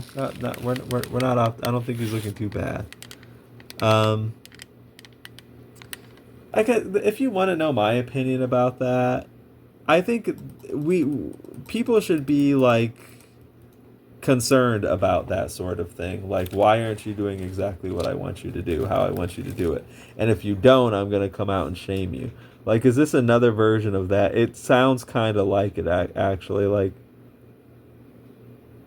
I could kind of understand talking about other YouTube stuff. Like Eric July, another black comic YouTuber, came out and said, I know he was talking about, oh, you, like, it's, people got to get out of this thing where if you like a post from somebody, like, you get canceled for, like, liking a post. And this is kind of something. I think there is a difference between actually following a channel and, like, liking a post.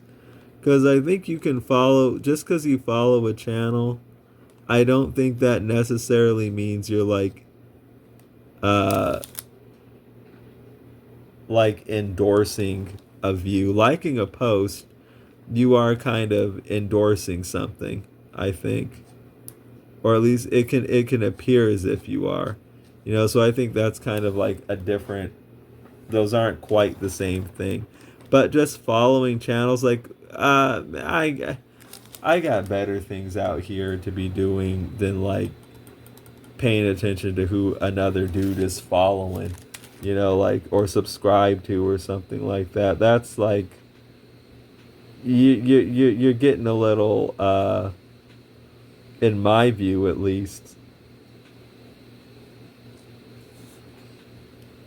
a little too into, like, what another person is doing and trying to dictate, like, what they're doing, how they need to do things, this, that, and the other. That's like their business. And um, I kind of get the arguments, people saying, well, that just shows that you support this. Not necessarily. Like I say, liking a post more so does, but even then, people could just like stuff by accident, or they're not even watching and they just hit something, you know what I mean?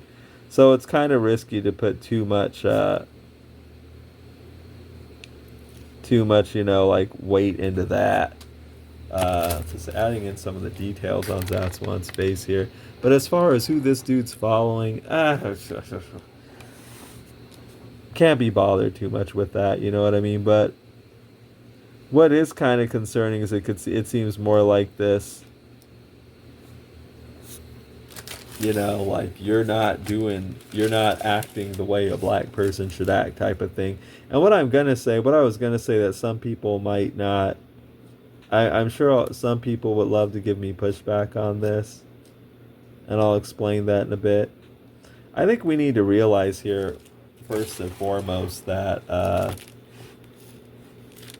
people, before, believe it or not, before people are black people, they're people first, and people are very different, have different views, like different things, have different values and stuff like that. Now the pushback will be like, no man, society's gonna see you as a black person first, blah blah blah blah blah blah. It doesn't matter, like, how, like, society or whatever sees you. The reality is before you're a black person, you're a person. And people are very, just because a person, the significance of me saying that is that, man, people are different. They don't have all the same values as you. You might really value, like, it might mean a lot to you who another person is following. It might not mean nearly as much to the other person doing the following. You know what I mean? Some black people are going to be into milestone comics. Not everybody's going to. That doesn't mean they need to be, like, shamed or demonized or whatnot just because they're not. You know what I mean? I'm not even the biggest milestone comics. Like, I can see people not being into that. Like, I don't dislike milestone comics, but I wouldn't, like, say I'm a super fan. And you should be free to not like it. That said, I understand calling someone out if they say something kind of ignorant. Like Milestone is Fubu if Fubu were comics. I mean, kind of a funny thing. But the significance of that, it all ties back into, like, I don't just bounce around randomly. This does like tie back into the discussion. Um, People could like look what's going on out here. Like people could be like worried about like why do there are people out there looking to police what you're doing. And if you're like not doing things as they perceive it like the right way, look what can happen to you, you know? Um you can get accused of this, accused of that, you know what I mean? Called this, called that, sell out, divester. Like I've heard things like that before. Bootlick. Uh you know, and for me, and I think that that does contribute as to why it's a part of why we don't see like this sort of more people just kind of leaning into more of this sort of fantasy with these black characters as kind of escapist, you know, shameless fantasy. Uh, let's add some more. Give you some more eyelashes around here, and I know my rambling can kind of, when I'm working on these kind of tighter facial details, I know my rambling can suffer a bit, so please bear with me on that.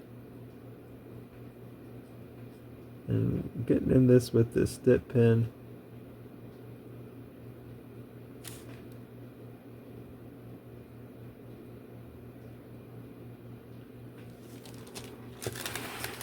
Alright, so I think we have a pretty good Zatswan going on. We're going to want to get in the Z logo. Let me see, am I going to have to put my hand down here to do his hair too much? No, so why don't we get in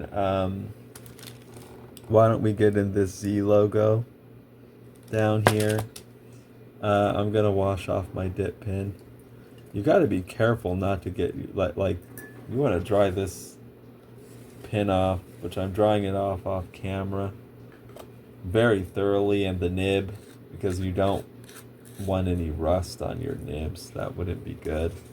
So you don't want to just leave them sitting in water or leave them wet for a long time. Our Zatswan is coming together though. Thanks again for hanging out while I'm doing this.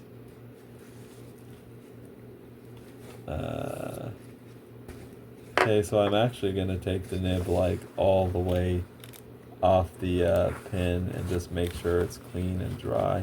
We could always just slip it right back in. So taking care of that, feels nice and dry. Make sure our holder isn't wet, which there was some water in there. That's the type of stuff that can cause rust. Didn't use too many rapidographs on Zatswan here, but we will on the other figures as we continue to go on, especially on like the architecture.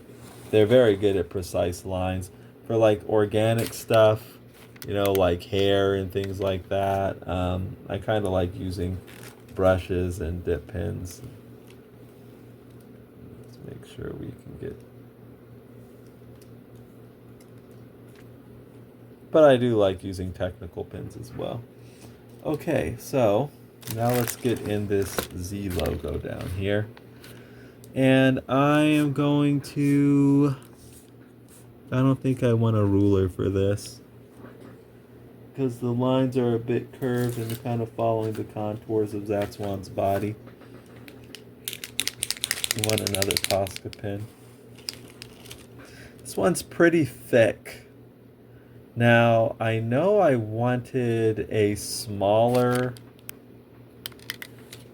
I don't think I have a smaller nib size in this color. This is like a very neon yellow because Zatswan's chest emblem is glowy. But yeah, this is what he's looking like so far. Not bad, I don't think. Make sure if I have everything going with him the way I want.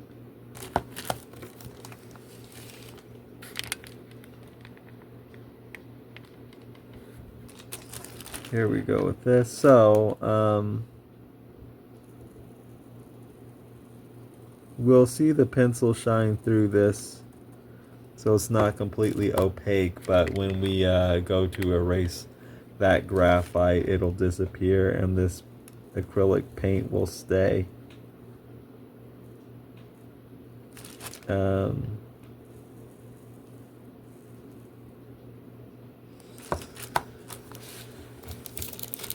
Yeah, I think that's really important because I think everybody likes that fantasy aspect, like in romance novels and superhero stories. Zatswan's just here to supply that in superhero stories, though. That said, as I mentioned before, I keep Zatswan general enough to where people of all different kinds of backgrounds can appreciate him. And it's just an overall, I think, good story. The race aspect of Zatswan I mentioned before isn't important to the plot of the character yet, as of yet. Now I do realize all that stuff is very important, like behind the scenes, as we've been talking about. Okay, so I want this light, my movable light, in a different spot. Because one thing you don't want is like you're inking and you're casting a shadow where you need to see. You need to like actually have the opposite of that. So I'm gonna put the light down here.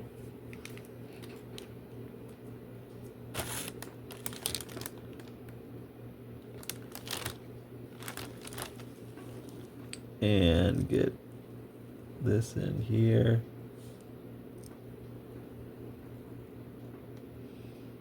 Okay.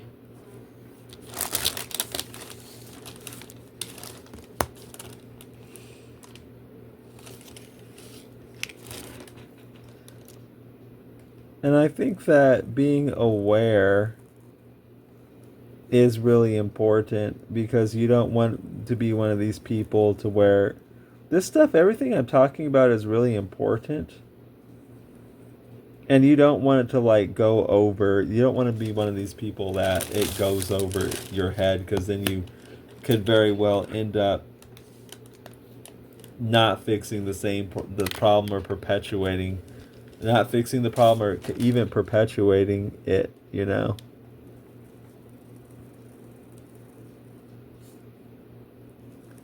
But yeah, like about being afraid to like write that fantasy and have people show it, like a black character like Batman, you know what I mean?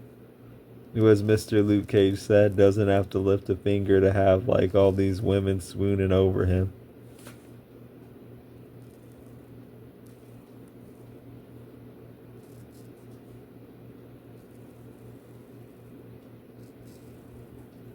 But you know what, to be completely honest too, I think there is a lot of messaging kind of telling like black people, if I'm being honest, like you're not supposed to live that fantasy.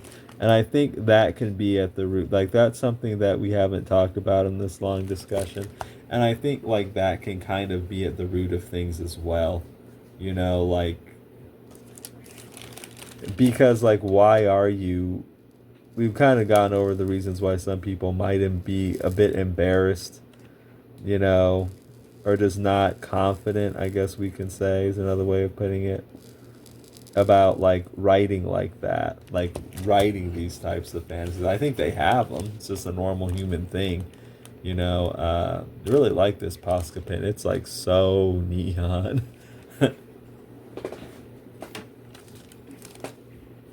Okay, and down we go here.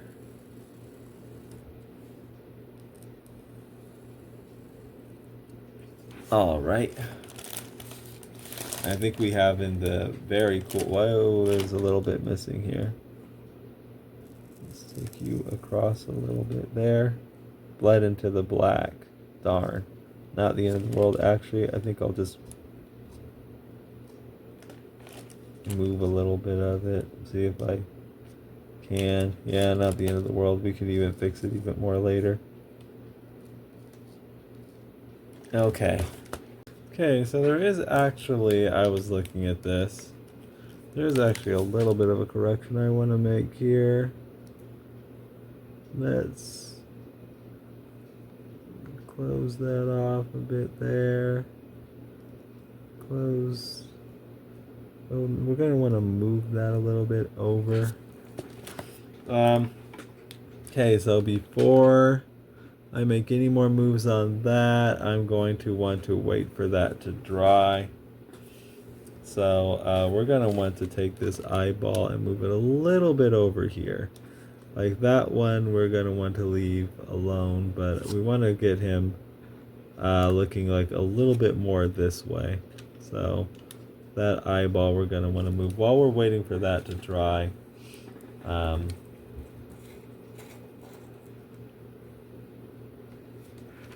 Let's get a number 3 brush. It's not going to take long to dry. Get a number 3 brush and start like getting in some of his hair. The number 4. So sometimes, you know, like you notice things you want to change or mistakes you want to fix like along the way. Like I said before, like he's looking okay. But then it's not uncommon for me to see something that I want to change.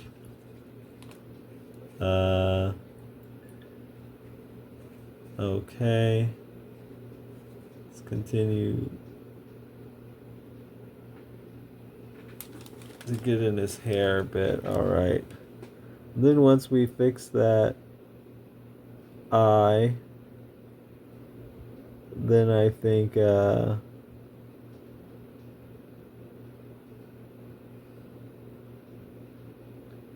after we get in the hair, I think he'll pretty much be done.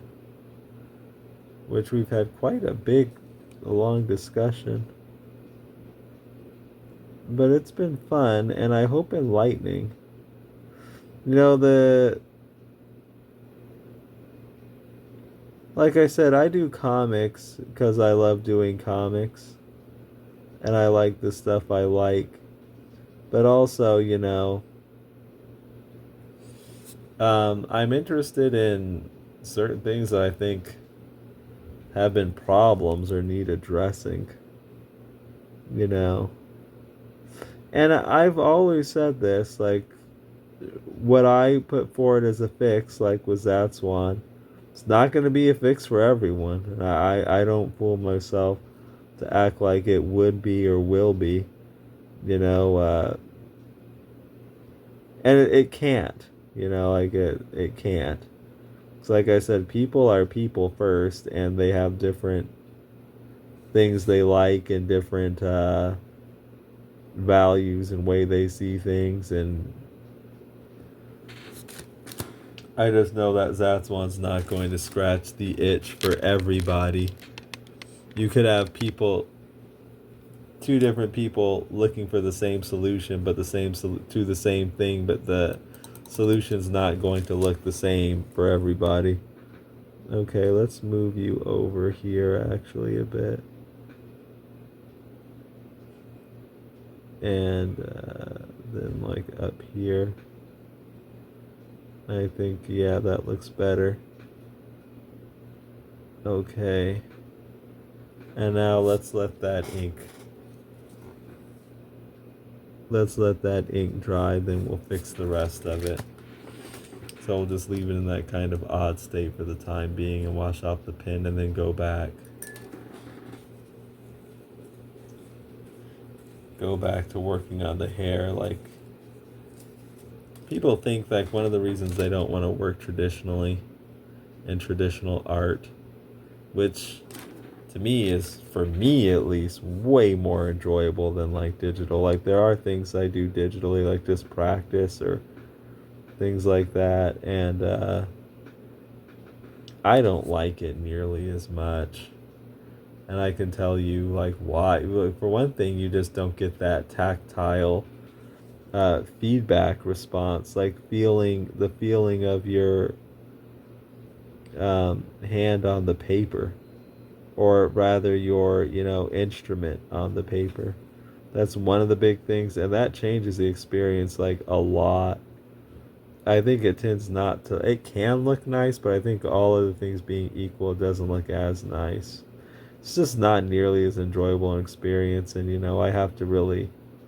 Not that it's not enjoyable, it's just not nearly enjoyable.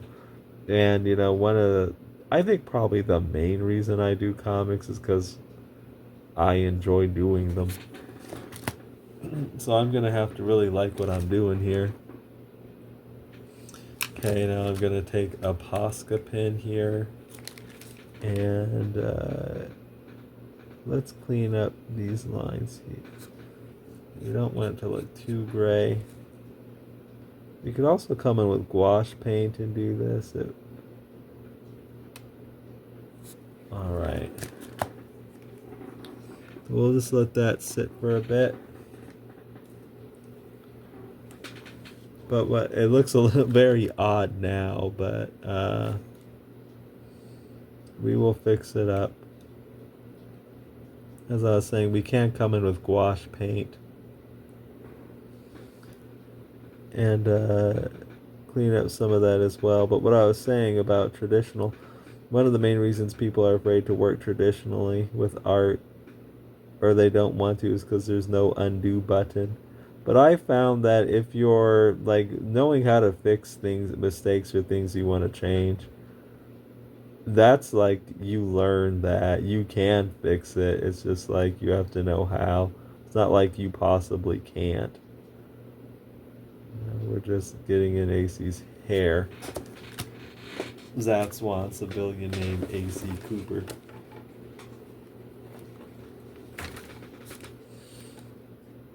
And we can come in with a brush, but I'd rather do dip pen. Well, we can. No, I'll do dip pen.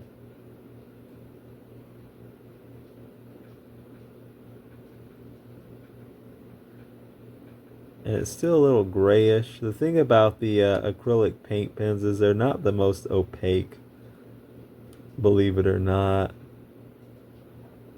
So we can come in with gouache paint and lighten that up, and we may.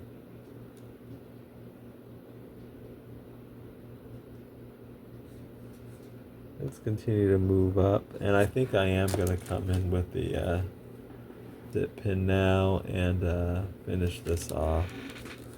Okay, so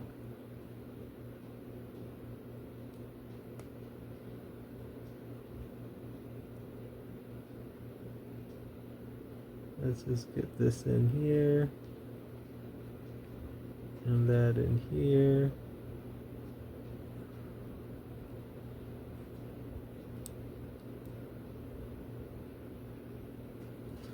Alright, that's better. That's more of what we want things to look like. Now I am going to come in with some gouache and kind of lighten that up, so it becomes more of more of an opaque white. I don't know, will I show that? I probably will. But that's kind of more where we want his eye to be.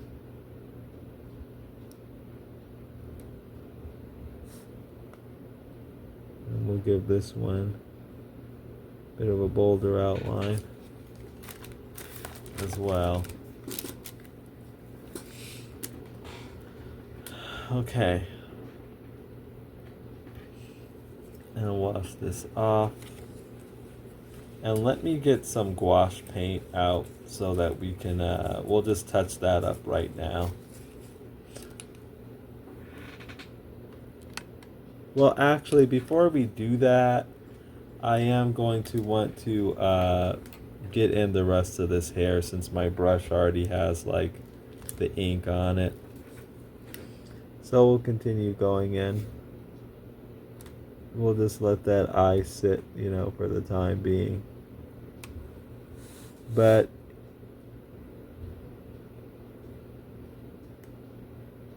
Um, that is like where we're going to want it. So fix that up. I think he looks better. Okay.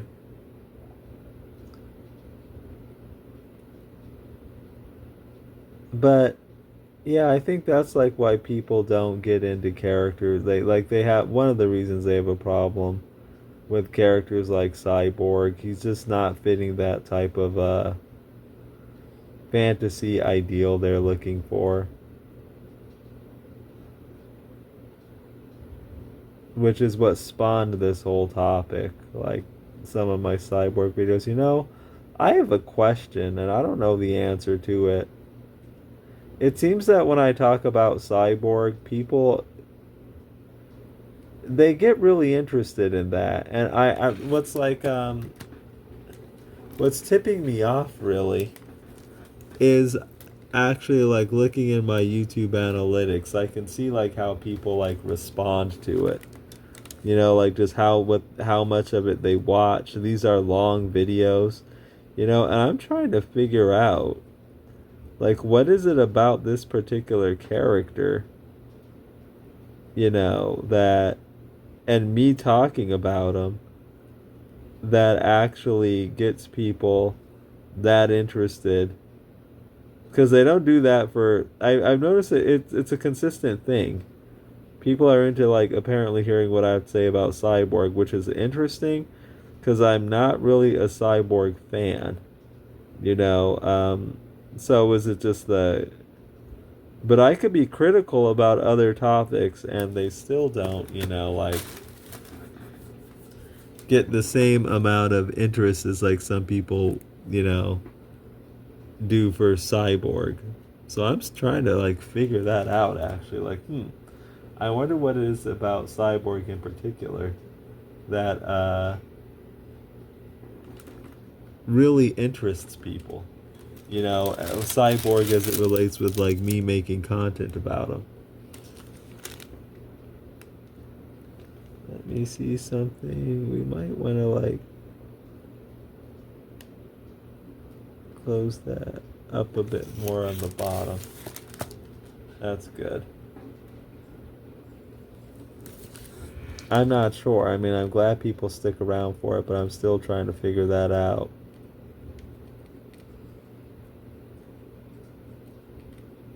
But the lack of this like type of people doing this type of fantasy like has a lot of other side effects, I would say.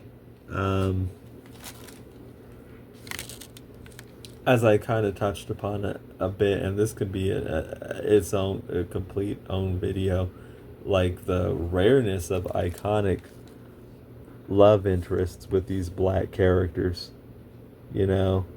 Like I was working on Princess Alakazona.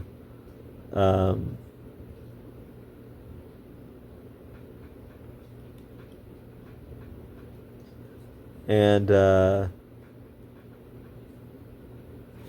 that's something that I find that is really, really, really lacking, which is too bad. But it's not just that; it's just the rareness of iconic elements in general, like iconic villains, iconic storylines, and that all kind of translates into, like I was talking about, how well people. I'm gonna have to turn this page. How well people actually end up liking these characters,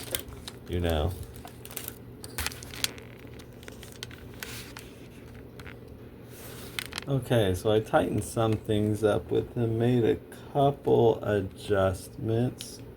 I think I got his face looking the way I want it. Just wanted to make a couple small adjustments. Faces are really interesting because it kind of goes without saying, but it's also kind of fascinating. You change a couple little things on the face and the character will look different. Which makes sense, but to get the character to look exactly the way I want him to, I wanted to make a couple adjustments. But let's continue moving on with the hair. So So as I was talking about, yeah, the lack of iconic elements, like iconic love interests, for example, like you don't see too many with black characters. And I think that's a topic, a whole other topic in itself that we can talk about at some other time in its own dedicated video. But we can talk about it some here.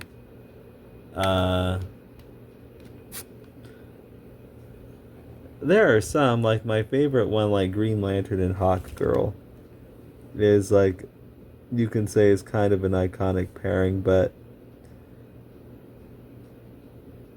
there are some drawbacks. Like that does, like, as much as people love it, it does like face quite a bit of backlash from certain types of people, like purists, who think the Hawk Girl and Hawkman romance is the way to go.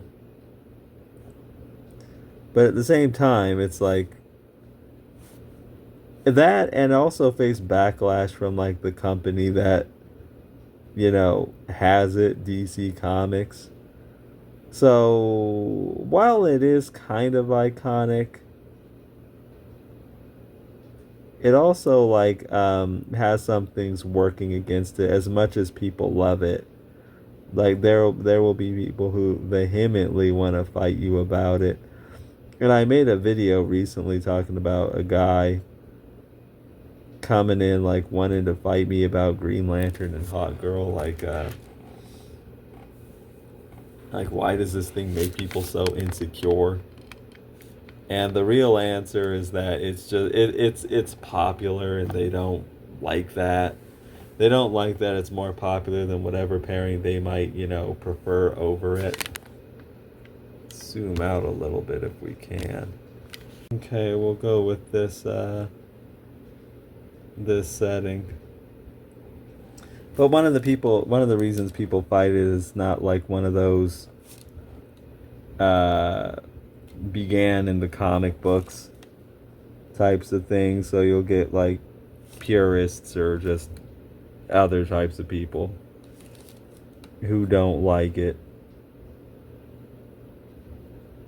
It's not, I guess, one of these romances like, say, Clark and Lois or Bruce and Selena that, everybody just kind of, or even Green Arrow and Black Canary, or like Aquaman and Mira, where it's like everybody accepts it.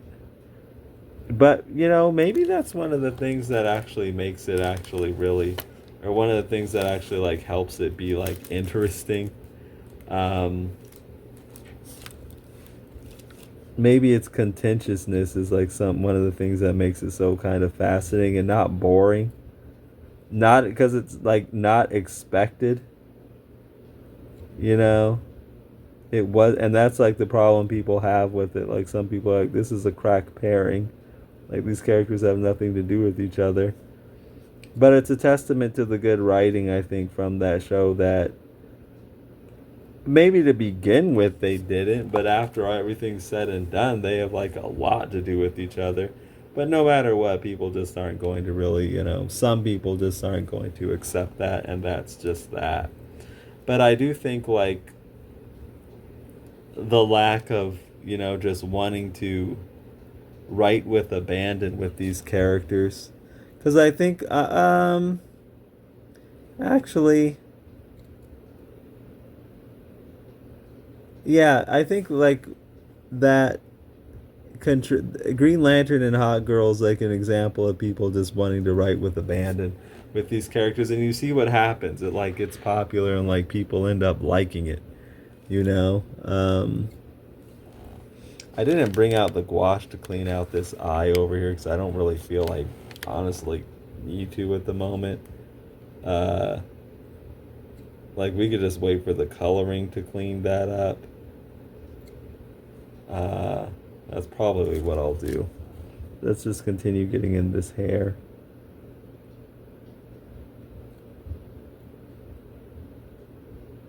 And as I mentioned like a long time ago, even with a character like Static, who, like, this character does get to be the star, I still feel like he faces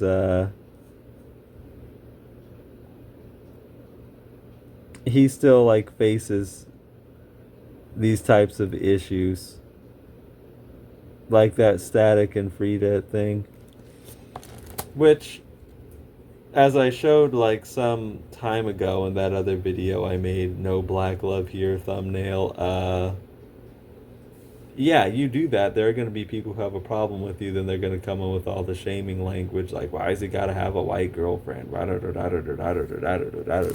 Those people are definitely out there, believe me. I'm not saying most people are like that, but there are definitely people like that. And I think Milestone didn't want to deal with it, which I think is weak. And that's to say nothing of the television network. Like, you'll notice that Frida's role on the cartoon show Static Shock just diminished so much. So I don't even think that was probably due to the network.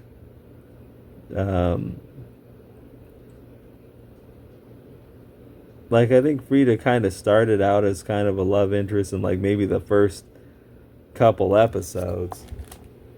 But after that, her role even on the whole show diminished. I guess they just thought even him palling around, even Virgil palling around with this white girl was just too much. Okay, I'm thinking, do I want to go down? No, we're going to want glow, so I don't want to fill in all this with this area on the logo with black. We just have a little bit on Zatswan's hair to do. And once we do that,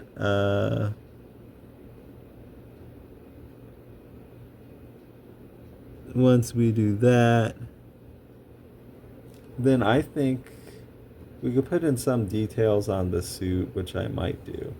Then we'll be done. But I've taken you with me for this entire time. We may as well keep going, huh?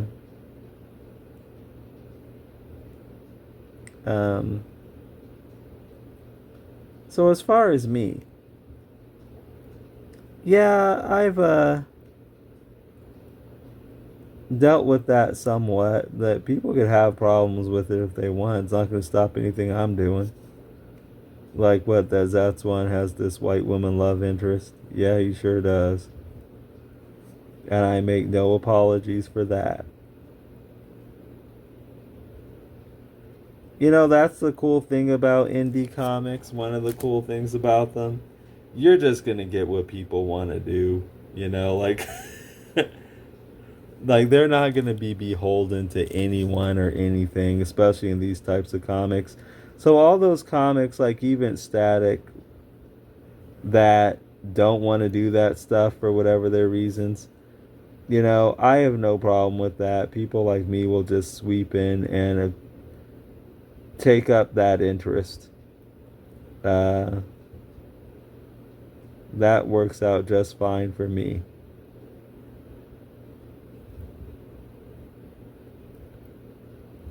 Okay. Now we're almost there.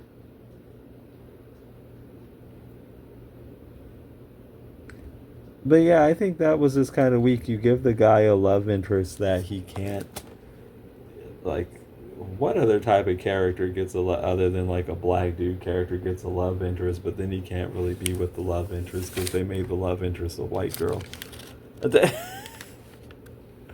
Like, who does that happen to other than like a character like them? I want to bolden that out a bit.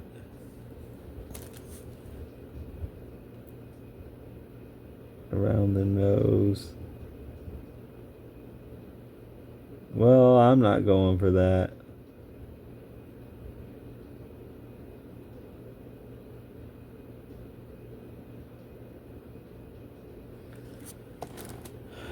Okay, that adds a little more weight to them. Strengthen certain things up. Maybe around here too.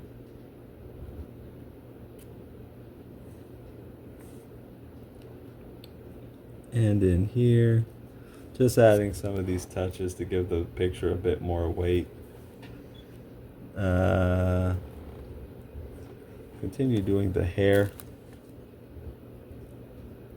And we're almost done with that. But then I want to add some finishing touches.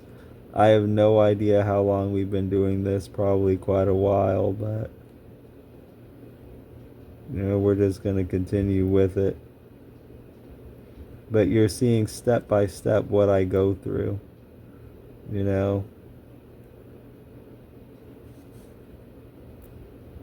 which I don't mind sharing and I don't mind doing it. It's very enjoyable. Drawing is my passion, one of my great passions. Okay, let's just add this dark in here. And inking too. But I only ink my own work.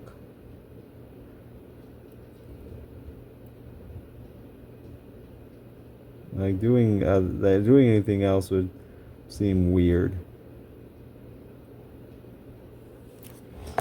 So speaking of that kind of just made me kind of think about kind of more the traditional comics pipeline, like how they have people doing all this different stuff to all these different people's work, which I understand why they do. It's like to you could have a person doing the pencils at one time, the inks at another. So here's our Zatswan so far. I think he's looking pretty cool. The colors will bring him to life a bit more, or quite a bit more actually. Let me take a look at my sketch and see if there are any other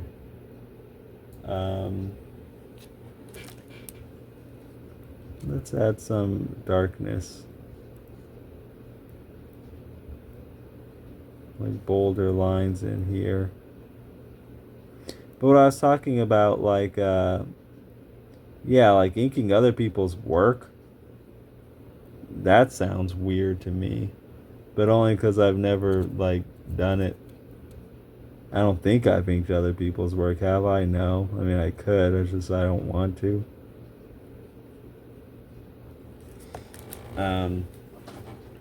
Just not the way that I came up learning to do comics, And about comics,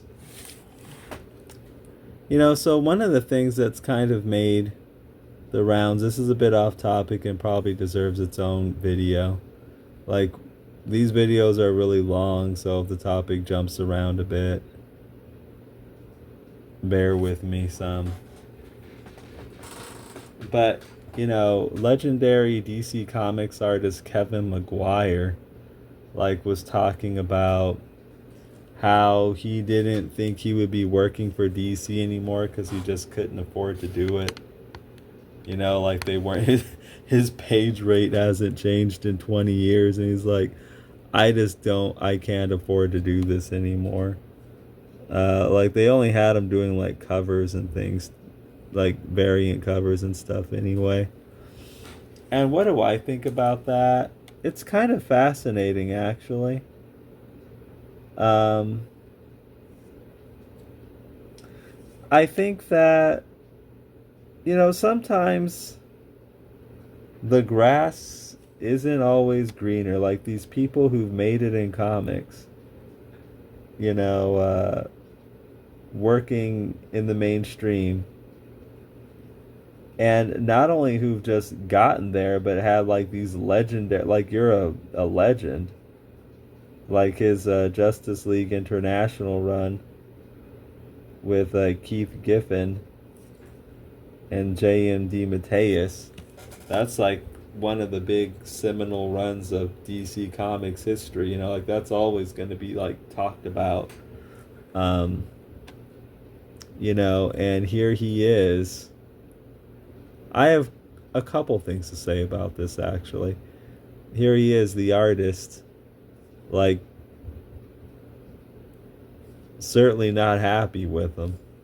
And, they're not paying him enough just to get by. He can't afford to work with them anymore, as he said. And he's just, kind of open about that. My thoughts. as I continue to like finish up this Zatswan. Well, basically, as I was saying, sometimes you could be working on this stuff. It doesn't really happen to me too much, honestly. But I think it happens to a lot of creators. It doesn't happen to me really much because I honestly just really love what I'm doing. Like I do this because I love doing it. Like this is just something that brings me joy and happiness and I you know, but there are times I admit maybe some dark nights of the soul where you sit here and you really wonder, you see how long I'm sitting here, right? You see what I'm going through. I've probably been on just doing this video here, this inking session. It's probably been hours by now. I hope you're having fun. I am. And that's an important thing. I'm literally having fun. I'm literally having a blast doing this. I love doing it. I love technical pen culture. Like you saw me inking up those rapidographs. I love the tools. I love the brushes. I love inking. I love traditional art. I love art. I love doing it. I love the whole thing. This is like I'm in my element here. I'm having a grand old time. But still, there are some dark nights of the soul sometimes. I think like all like independent creators can get this, where they really wonder like what am I doing here? I can't see. Speaking of what I'm doing, you can't see what I'm doing down there. Like what am I really doing here? Like because they don't see enough appreciation for what they're doing. Sometimes you don't. Not enough quick turnaround, for the investment of their time and their energy. Like all indie creators, I think, have been there. And I don't get there much, but I don't, I won't say I've never been there. I won't say I don't get it, And here you have a guy who is like who's like made it with like one of the big legendary runs, and stuff like that makes you wonder, like, because he's talking about, oh, I want to go do indie comics, like I have my own, or I want to do creator owned stuff. That's what he said specifically. I have my own ideas and I'm not getting any younger here. And it just kind of makes me think that, man, is this guy kind of in some, at least in some ways, this legend in not even as good a spot as I am? Even though you've made it with DC Comics, you've, all serious DC Comics fans know who you are and they know what you've done. And here you are not satisfied. And then you're talking about wanting to do something like what I do here. My own character, my own ideas. And then it kind of makes me think of like what I have accomplished, Like I have published a big graphic novel. I have world built this character here. There are people who know who and what Zatswan is. Let's take out my technical pins. Oh, you weren't in your humidifier. We're just sitting there, but that's okay.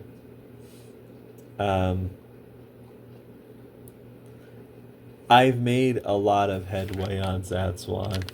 I've created a lot of things. Like, I've accomplished, I might not be the biggest creator now. I have no problem admitting that I'm not. But I also know I've accomplished quite a bit of things, more than a lot of other people.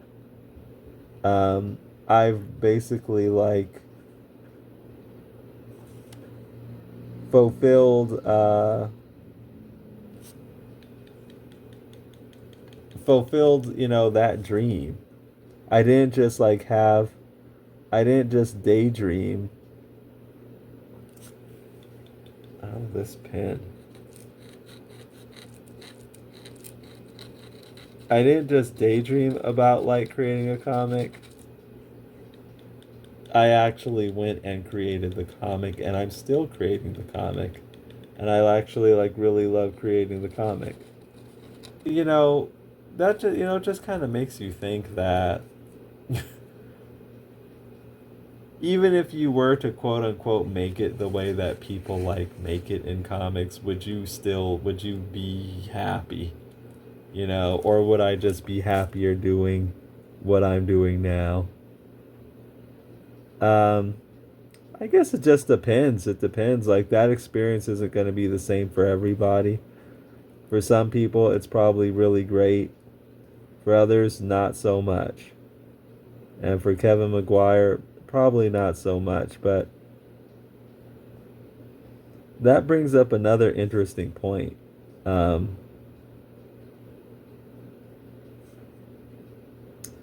so Kevin McGuire, like having a hard time in comics. What do I think about like that? Okay, so Kevin McGuire, like I don't want to downplay him at all, right? I really don't. But what are you really famous for? This is like the other side of the coin. You're famous for like that Justice League International run, with Ice and Fire and Guy Gardner and Blue Beetle and Booster Gold. Very loved run. Not going to take anything away from that. A lot of people love those comics a lot. But what else are you like really known for over there? Now, I'm going to admit, I'm not a Kevin McGuire like super duper expert. I haven't followed everything he's done. But so I might be talking a bit out of ignorance here, and I admit that. But this is actually part of the point I want to make. Just adding in some fine details on the hair here. What else are you really known for over there? You might actually have to think about that. Kevin McGuire, Justice League International. Um, and then what else? Not too much else, I don't think. And let's think about that now. Justice League International. What is this comic? This is something that came out in like 1988 or something like that. You know what I mean? So, or if it didn't come out, like those were the big years. This is like a 1980s thing, and it's like my brush had a bit of like I think maybe Posca pen or gouache on it. Want to get that off. Okay, so it's cool that you made that, but it's like, what else have you done? I'm sure he's done other stuff over there, but what else of that acclaim have you done? Of that renown have you done? Like, of course you might be having a hard time kind of making it if you're only known, or if you're just mainly known for this thing that came out like how how how long ago was that? Like we're talking over 30 years ago. Like imagine if you like do you really think like most people probably aren't going to be able to like completely like live off of some work they did 30 years ago. You know what I mean? So on the one hand, it's like 30 something years ago. Okay, let's add some detail on Zatswan's suit here. This is another rapidograph, a fairly big one. Okay. Yeah, this is a pretty big rapidograph, pretty juicy. I'm kind of thinking like, nah. So let me get an even a smaller one. It's like, I think that, and I'm not saying that's even all his fault. I'm just saying that like that could just be circumstance. But yeah, that is also not too surprising because I don't think he's had anything that's as big of a hit as that. And that was like a very long time ago. So,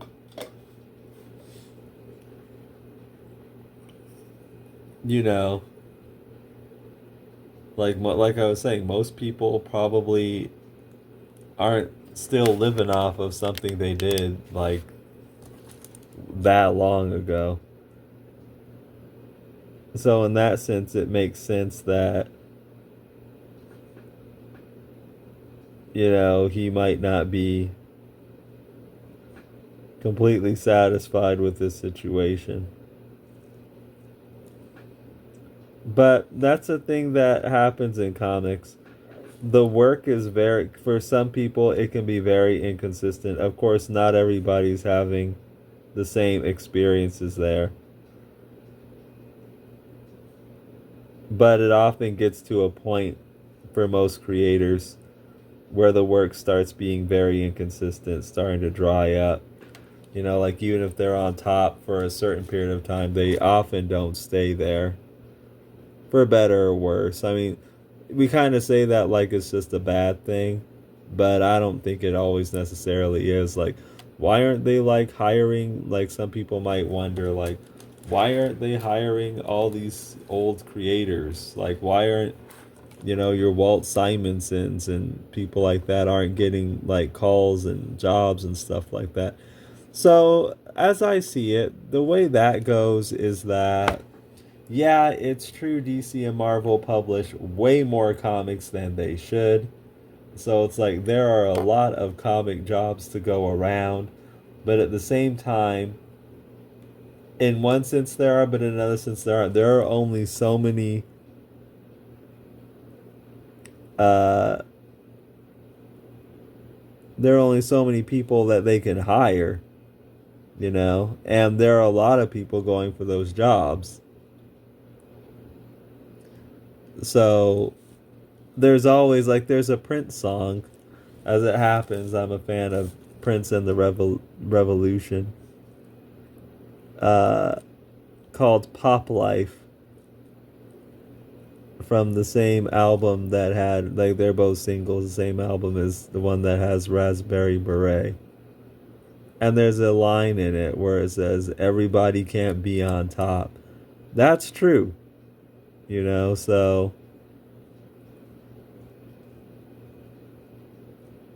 you know, alright, we don't want to, like, overdo him, like, with too much detail.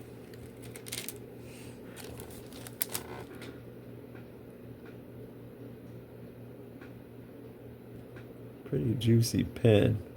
This is a size 0.60. Really good. No. Actually, wow, I'm using the 0.80. I'm still using a really big one. Not my biggest, but a big one.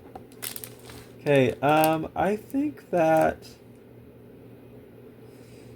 we might leave it here, actually. I think that, let me take a look at my sketch. Let me see if there's anything more that I want to do with this character. This is what he's looking like here. So what might happen is you might see in another video, you might see this character again or this picture, and I may have done something to it. That's like entirely possible. Actually, I'm seeing some things like,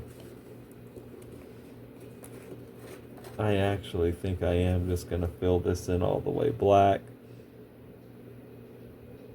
But I think Zatswan is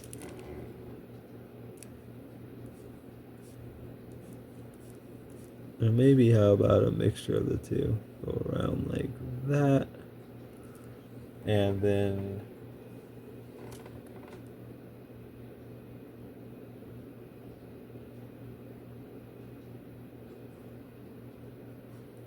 there we go. Okay, I think Zatswan here is pretty much finished. Let's have a look here. I think I want to add in some more stronger blacks down here. Let's actually get a lot more in this area. Fill that up a bit more. And then Zatswan will be finished. But maybe we'll do another discussion about that whole Kevin McGuire situation. You know, but to close it up, it's always been like tough ever since the dawn of art, probably. It's always been hard to make it in the arts. You know, he obviously had a big splash, so I don't want to say like he didn't make it, he did. But you know, it's always been pretty tough. But it's pretty interesting. It kind of puts things in interesting perspective. Like maybe things aren't so bad here, even when sometimes they seem like they're kind of tough.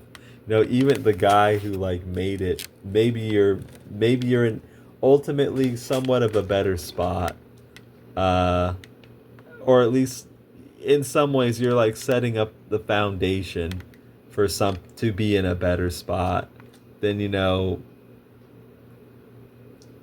than the person who's like really made it over there with Marvel and DC and stuff like that.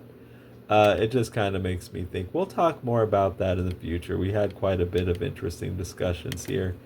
If this work I've been doing here looks interesting, then please pick up Zatswan Multiversal Guardian in the link in the description. It's a 130-page cosmic fantasy graphic novel that you can get for only $2.99, and it's in full color as well.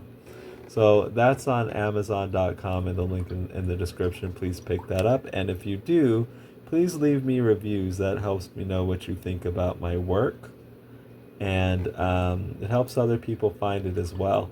Thanks a lot for hanging out. We talked about quite a bit of stuff, and you saw me do quite a bit of work here, from prepping up the pins, getting in the panel borders, inking in this Zatswan here.